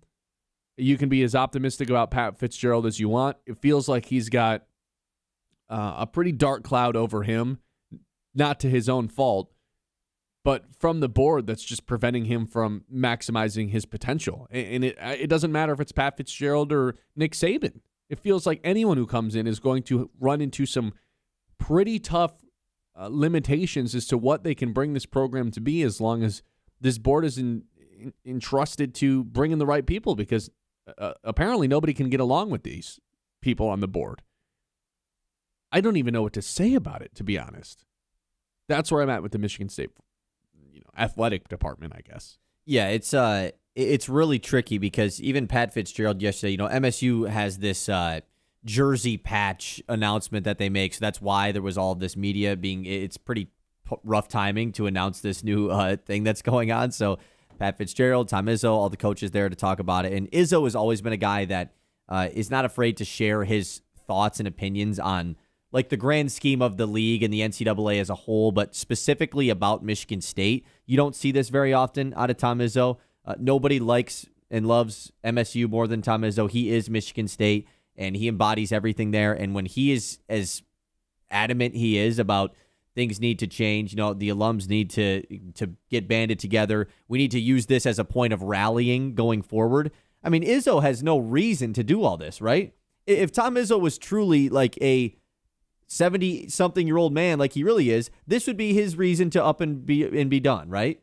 But he cares that much about the university that he wants something to be changed as far as fixing the future of this program, because right now the future of it, and I mean the current state of it, is in a very difficult spot. Pat Fitzgerald literally said, "Yeah, I'm in a foxhole right now. Like I'm in a tough spot. I'm defensive right now. Like I have no idea how I should go about operating." That's a lovely thing to hear from your first-year head football coach, that you plan on hoping to turn around the program that has been abysmal the last several years. Well, do you remember the conversations that we were having about Jonathan Smith when J-Bat was hired? It was like, I don't even think it matters if Jonathan Smith has 3 wins, 5 wins, 6 wins, or 8 wins. He's probably going to be let go at the end of the season because the AD is going to want to hire his own guy.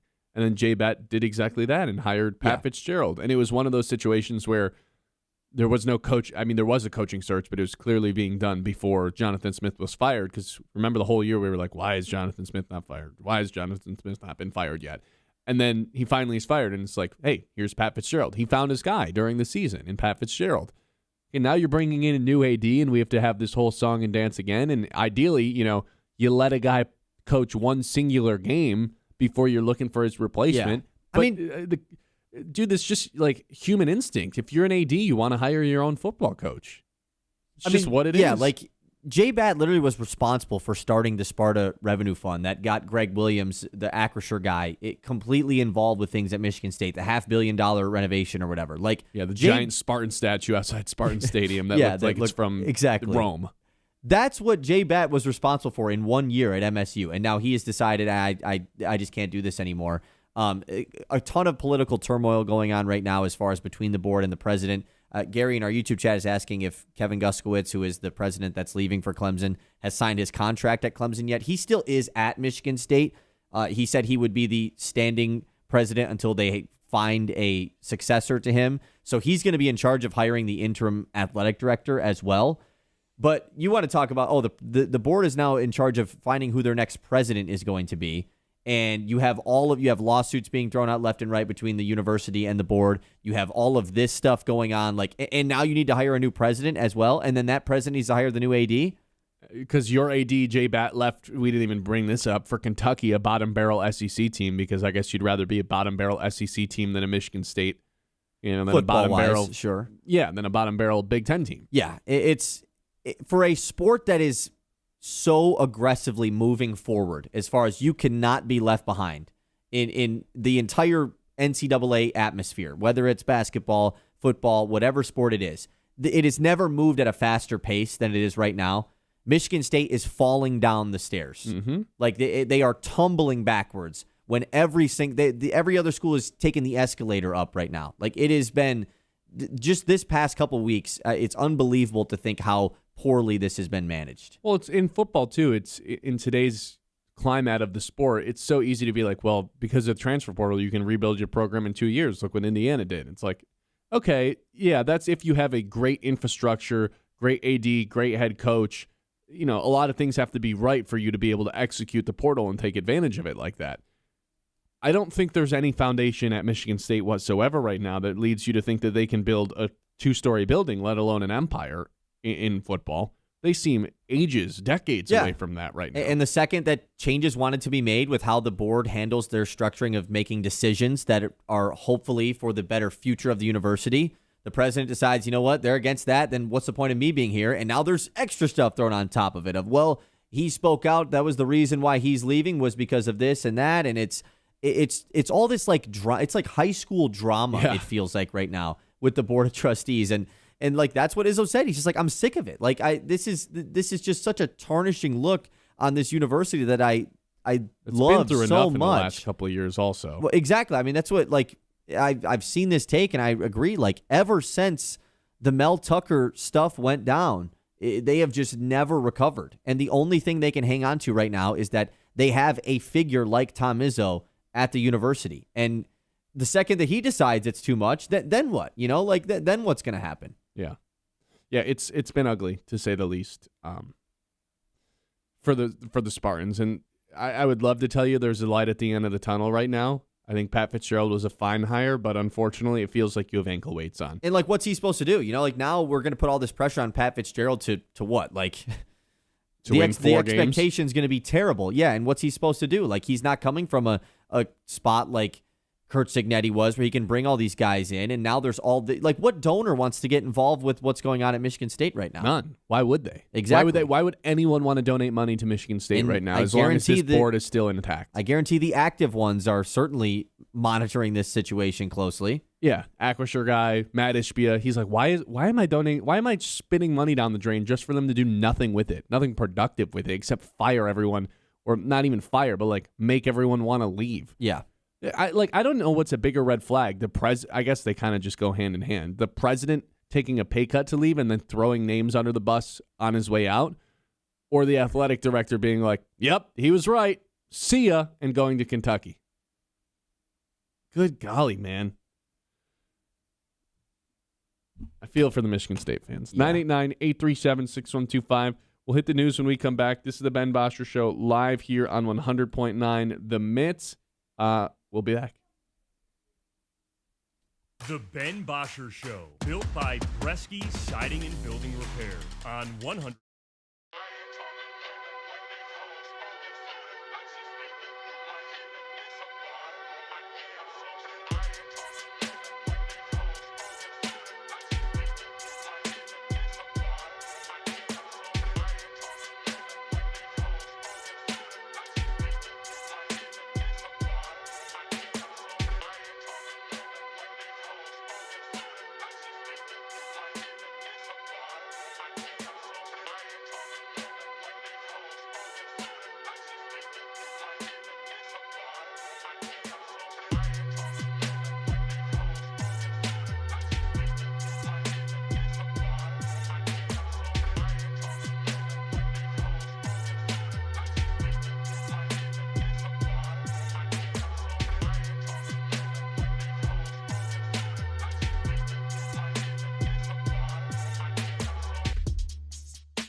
on 100.9 The Mid.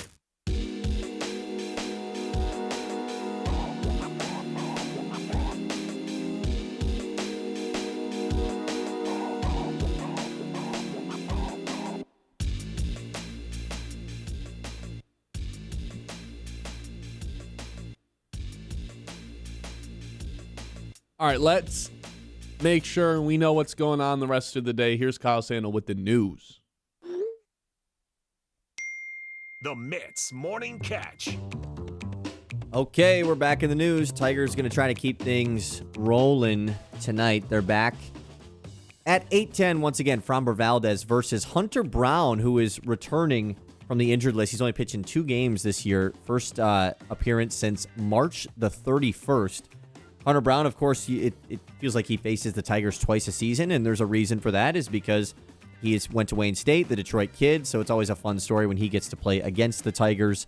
That is going to come end the road, though, at Houston today. Pretty cool as well. Framber Valdez is making his return to Houston for the first time since leaving the Astros, so a very fun pitching matchup we have today between the left-hander and the righty. I do always like when Hunter Brown comes, or when they play him in any way. And also it's fun today because it's Hunter Brown, Detroit kid, versus the Tigers, and Framber Valdez for the Tigers going up against his old squad. So a couple nice storylines going into tonight with the starting pitchers. Yeah.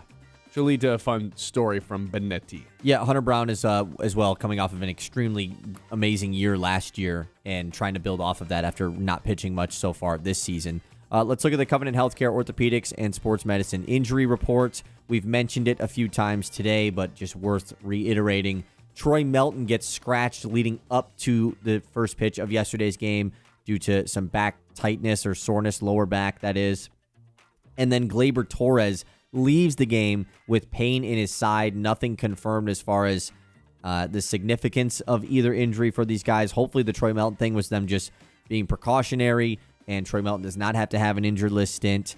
Gleyber Torres, on the other hand, I would be surprised if this is just a precautionary thing, because it definitely looked like he definitely tweaked something on that swing that he had in his second AB. So really tough, man, because Gleyber Torres had been like one of the more important returns to this lineup. Felt like a nice piece that you can just rely on consistently at the top of this order that they really missed in the month of May, and a good chance that he's going to potentially go back on the injured list again. It's a brutal player to miss. Look, I do have a stat for you. I was going to save this for lock of the day. I'll just tell it to you now. Gleyber Torres, 396 on base percentage. Kevin McGonigal, 390 on base percentage. At the top of the order is obviously given the Tigers a lot of chances to score early. While Torres was out, the players filling in the top of the order spots were just a 268 on base percentage. So it goes from 396 to 268. Yeah, it's going to lead to less runs. Yeah. So we'll see, obviously, what happens there. I do have like a mini conspiracy about the Troy Melton thing. Okay. Is this just their easy way out of getting Verlander back in the starting rotation? Okay. You know? Oh, man, Jack Flaherty, he slipped on the mound. We had to put him on the IL. Oh, Melton. Yeah, I would play it safe with this little back thing. Yeah, no. Oh, wait, look, we have an open spot in our rotation when we thought there was only no spots open. We had 7 guys. Verlander. It's a big selling point, right? Oh, the Tigers suck. No one wants to come to the games. Oh, but Verlander, he's starting. I don't know, man. It's a bad conspiracy, but it's one that Verlander has to come back as a starter. There's too much there. What's more likely? There's too much there. That being true, or just the Tigers having the season from hell, and it's just like, yeah, you guys will never be fully healthy. Yeah, probably that, because Verlander also is not healthy either. So Verlander did complete a simulated game yesterday, so we don't know if that means he's going to come back again or if he's going to have another rehab start. I would assume that means he's ready to come back.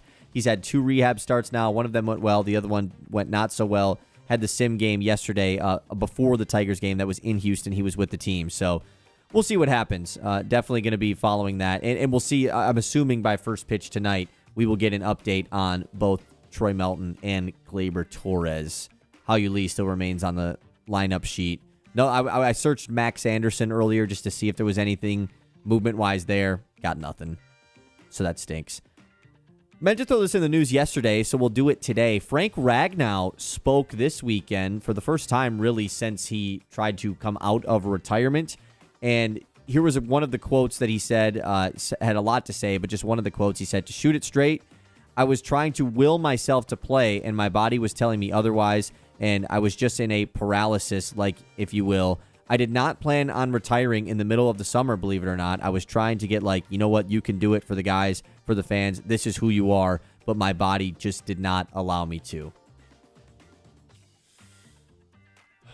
I think now that time has passed, because I think I said on Thanksgiving, I was just like, yep, now it's kind of forget Frank Ragnow. Like, I'm kind of annoyed with him now. Now that time's passed, I think it's fine. It obviously didn't work out the way that it could have. I still think he's a Ring of Honor guy. Kind of ends with a sour taste in your mouth. Not nearly as sour as the Taylor Decker taste. But yeah, he I think he really did lay it all on the line. Yeah, I mean, I believe him. Like, I certainly don't. I'm not sitting here saying like, oh no, this was whatever. Like, no, I believe him with this. So it just sucks that it all went down that way. But nice to see him potentially, at least nice to see him coming out and saying all of this stuff. We do get an update from John Hollinger with The Athletic this morning. The Nets and the Bulls will be circling with offer sheets for Jalen Duren if the Pistons get cold feet. So it sounds like as far as once restricted free agency starts, there will be two teams that have cap space, two of the four teams essentially between the Nets and the Bulls that have cap space. Both have interest in maybe giving Jalen Duren a type of contract that if the Pistons don't want to match, could get weird. I wonder if there's any sort of potential for a sign and trade with the Nets. Well, it would be a sign. Like, I feel like it would be a sign and trade no matter what. You just don't really see guys just get sent to other teams in restricted free agency much anymore. Correct. I'm basically asking if Michael Porter Jr. could end up a Piston. I mean, it'd be a guy that everybody wanted, but in return, you're sending away Duren. That feels pretty rough, especially because Michael Porter Jr. is now going into the final year of his deal. You would have to give him a new deal. You got picks back in return. And all of a sudden you had an abundance of picks. They have no leverage to do that. Like, they're signing Duren. Like, you don't want to pay the contract. They have no reason to give us a bunch of picks. Yeah, that's true. Okay, other stuff going on in the news. Calvin Johnson said he thinks Puka Nacua is the top threat to break his receiving record. Of course, Cooper Kupp got extremely close a few years back, and a former teammate of Puka Nacua. This is, of course, going to get broken with the extra game, and now there might be a second extra game added. Calvin's record will eventually be broken, and he was asked about who he thinks is going to do it. He said Puka Nacua. Think about those three guys you just named, though. What do they have in common?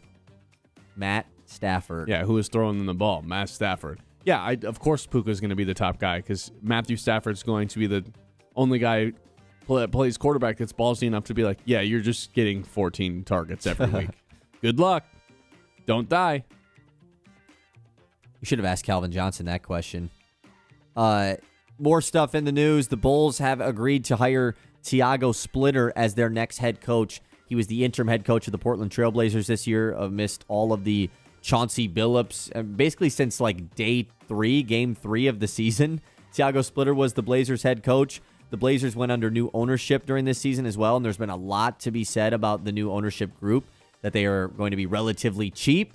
And I think this kind of explains it as well. How do you let Tiago Splitter go if you're the Portland Trailblazers? He got you to the playoffs. They made the playoffs this year as the 7 seed, and he is headed to the Chicago Bulls to be their next head coach, so Portland needs a new coach. That's just got to be such a slap in the face if you're a pro franchise where another pro franchise just steals your coach because you didn't want to pay him. Like, oh, wow. Yeah, there's levels to this. And like all of the Portland guys had so much to say about Splitter this year. Like, man, he did such a good job for the spot that he was thrown into. You know, like with all of this Chauncey stuff happening as soon as the season started. He was the interim coach with the biggest quotations around it ever because he was their coach the entire season. So shout out to the Bulls, though. It feels like a pretty good hire, and they're going to hopefully use that to try to have a good offseason as well. We'll close the news with this. We talked about it yesterday. It was confirmed. Darren Peterson visited with the Wizards yesterday, and he announced he will not meet with other teams. What is this going to mean if the Wizards don't draft Darren Peterson first overall? I've got no clue. This happened last year with the Utah Jazz, right? Ace Bailey did not meet with them. They still drafted him anyways. They didn't care, and it worked out. I don't think this is going to scare away Danny Ainge. I would guess this is more of a, hey, Darren Peterson thinks he's the number one overall pick, and this is his way of stating it, which is an odd way to do it, of course. But could Darren Peterson fall in the draft? Could he fall to pick 3 or 4 if Utah doesn't want to pick him? Who knows? Could happen. I'm hesitant. I'm sketched out by Darren Peterson, to be quite frank. Based on everything that happened last year with the creatine, you know what I was thinking about? Like, it checks out that, oh, this guy's having cramps. Okay, it's because he was newly on creatine. Oh, that makes sense. Cramping's a side effect. How did they go an entire regular season,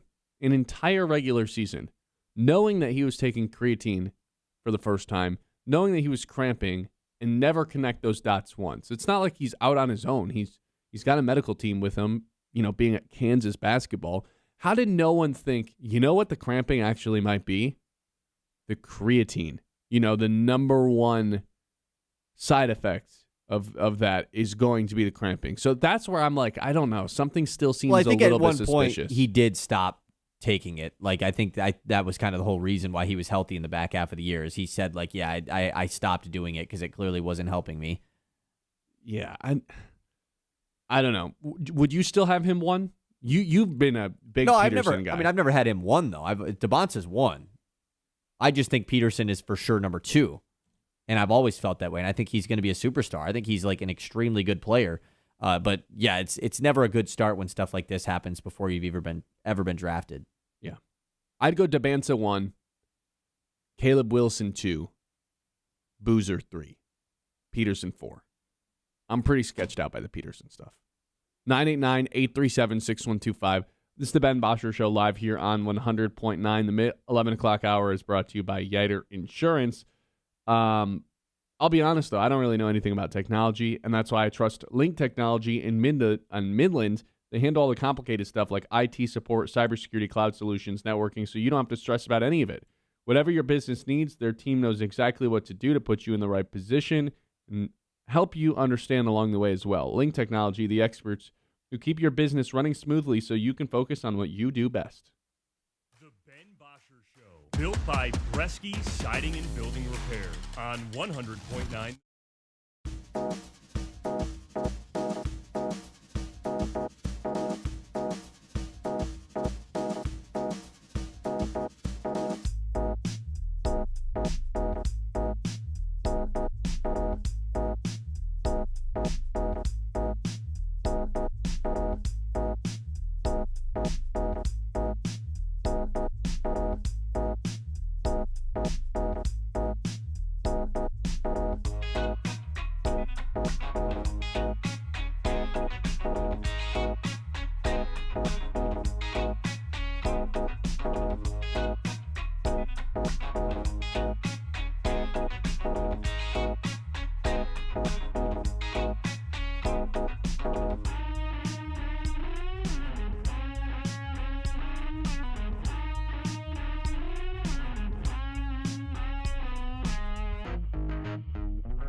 Siding and Building Repair on 100.9 The Mid.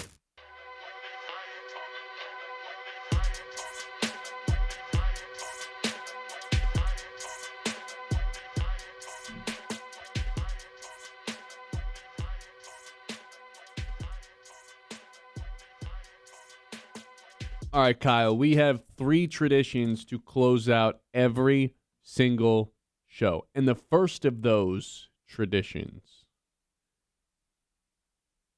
is a tradition in which we are trying to make a little bit of money. I like to call it our lock of the day.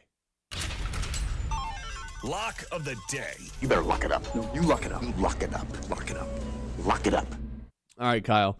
Give the people an update after another L yesterday, unfortunately. Yeah, the first time that the glitch didn't work, the glitch of Riley Green, 2+ hits, RBI, runs. He had an infield single, but never had another one, never had a ribby, never scored either. Pretty tough, too, in a game where the Tigers had a ton of runs put up, and Colt Keith had several runs scored, Dylan Dingler, Kevin McGonigal got on base 1,000 times.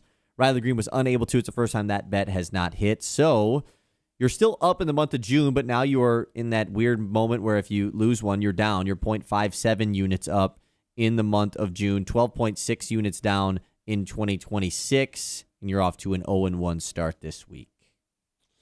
All right. Well, we kind of have to look ourselves in the mirror after a couple losses in a row. So here's what we're going to do. We're going to the Tigers game today. We're going to do something that's minus 130. I already told you the stat when we were in the news. Gleyber Torres, the on-base percentage, the ability to score runs when he's in one of those first two spots, the difference between him being there and him not being there is uncanny. The guys who filled in for them had a 268 on-base percentage. Torres has a 396. You've got Valdez back in the mound in a ballpark he's very comfortable pitching. You've got Hunter Brown back on the mound going against his former team. I am going to go with a Nerfy to take place. No run scored in the first inning at minus 130 down in Houston tonight for an 8-10 start. What do you think? This is the first Nerfy of the year, I'm pretty sure. I don't think you've taken another Nerfy yet this season. No, yeah, this is the first of its kind. These are pretty fun. No run first inning. I'm trying to remember. Did they score in the first inning yesterday? I think they did, right? Didn't they get off to right away? They scored off that like wild pitch, hit by pitch. Yeah, they did. So a run was scored yesterday. Typically, that's good for the Nerfy picking it today. You know, back-to-back days scoring in the first inning. No way that's going to happen, right? Framber Valdez is the one that scares me here. I think Brown will be fine. I know it's his first time pitching for a few months. Framber Valdez, though, man, he just has some of those games where it's like, oh, right away we know he doesn't have it. Like, instantly we know he doesn't have it today. Correct. And it happened against the Tigers last year when he was pitching for Houston, when he gave like 8 runs in the first inning one time. And he's had a couple of those this year. It's minus 130, though, for a reason. So, yeah, sure, I'll tail it. Why not? Thanks, Kyle. All right, that is our lock of the day. Yep, mouse died. Give it a second. Yep, one No, sec. yep, it's coming back. Don't worry, just got to flip back on. Lock of the day. You better lock it up. No, you lock it up. You lock it up. Lock it up. Lock it up. All right, here's where we really got to grind here, Ooh. finding something good for today. Let's check the World Cup scores and make sure there's no crazy game going. I mean, France does play today. France versus Senegal, Iraq versus Norway, Argentina versus Algeria. Maybe the France game has a little bit of juice to it.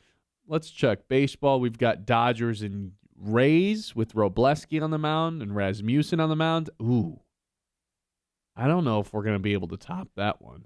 I mean, Honestly, the you've got Tigers Messi game playing, though, man. You got Argentina. and Mbappe. No, Yeah, well, in different games, but sure. I mean, if they were on the same field, it'd probably have to be that game. Argentina on at 9, minus 225. I feel like it wouldn't be right if I'm going to go with the Dodgers game. You got 2 first-place teams. Oh, well, I guess the Yankees are in first place now. But you got 2 teams that are contending to be in first place in their division. I'll go with the Rays and the Dodgers. 10-10 start in Los Angeles with Robleski on the mound. That is going to be the game of the day. Game of the day. Any pushback there? Should it be something else? I Or are you mean, fine with that? you're not going to watch that game, right? Like, you're just not going to watch that game? And that's the whole point of the game of the day? I'm not going to watch anything other than the Tigers tonight. Then why not pick that? Right? Like, Because I thought the whole point of the day, the game of the day was like, what's the best thing on tonight? yeah, but like you just gave the least convincing argument that Rays Dodgers is the best thing on tonight. Okay. Then the Tigers and Astros is the actual game of the day. There you go. Game of the day. I got 2 words for you. Steve Nash and Chris Paul. Must-see TV. You could All right. have picked a Loons game. You know? Totally right. I could have picked the Loons game. You are. We got one last tradition. That's what guessing what Colin Cowherd opens with. I got a point yesterday, so I think we're all tied up. Is that correct? Yes, 60-60 today. We have both reached the 60 mark, and we're tied. That's pretty fun. It's my turn to go first. Got some options. At one point, there will be a World Cup lead for Colin. Mm-hmm. He mentions it in the first 5 seconds of like every show lately. Oh, World Cup's on. Woo! And then he kind of gets to whatever he talks about. At one point, there will be an actual lead for it. I don't think it's going to be today, though.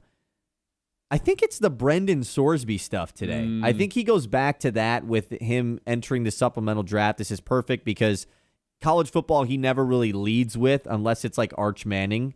But this is now an NFL-turned topic, and he's going to say, like, man, teams could use this guy. The Steelers, they should love Sorsby and maybe use it as a Steelers thing. He loves talking to the Steelers. So I'm going to go with the Brendan Sorsby supplemental draft conversation. I'm going to go with... And I have a sneaky second one, but I don't want to reveal it. I think I'm just going to double down and say the Knicks. See, that's literally what it was. Yeah, I think I could really so see him just going pick. back to the end. Like, maybe today's the Wemby version of it, you know? The Spurs version of his talking about the NBA. But I think NBA is totally in play again. Yeah, that's what I'm going to go with. I'm going to go with the NBA today. I don't have another pick. You know, I don't think it's like a mini camp thing. I know there's some mini camps starting this week, including the Lions, but I don't think that's what it is. Maybe it's just a random Ben Johnson thing. I think someone's about to crash the show. Oh, hey, what's up? What's up, Jalen Brunson joining the show? Gary in the YouTube chat, pretty funny. He says, wait, are you guys tied? Don't you hate ties, Ben? Ha! Got him. What is that? Me or John? You got to get some sleep, man. I know. I really do. Yeah. It was I probably didn't get home until 1 last night. Yeah. It was a late one. Funny, though. Dave Chappelle, funny guy. All right. That's going to do it for us today. Appreciate everybody for listening. We will be back tomorrow live on, hopefully the Facebook gets figured out. Definitely live on YouTube and 100.9 The Mitt.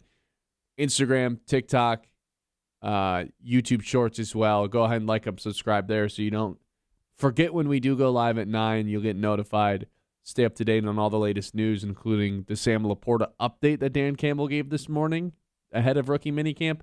On our Facebook page, you'll find it all there. And then, of course, Instagram and TikTok is where you'll find our exclusive video content. What do you think we'll end up talking about tomorrow, Kyle? I got an idea. I want to jump deeper into the Michigan State stuff tomorrow. I know I said that yesterday about today, but today I'm actually going to have some time to really dive into it. So I'm excited to talk about that tomorrow. Okay, there you go. You just revealed what we're going to talk about. And some Tigers, What if of Colt course. Keith hits 3 homers again? Then what do we talk about? Probably leading with that. He's Barry Bonds, yeah. 989-837-6125. Save the number on your phone. We'll talk to you guys tomorrow. The Ben Bosscher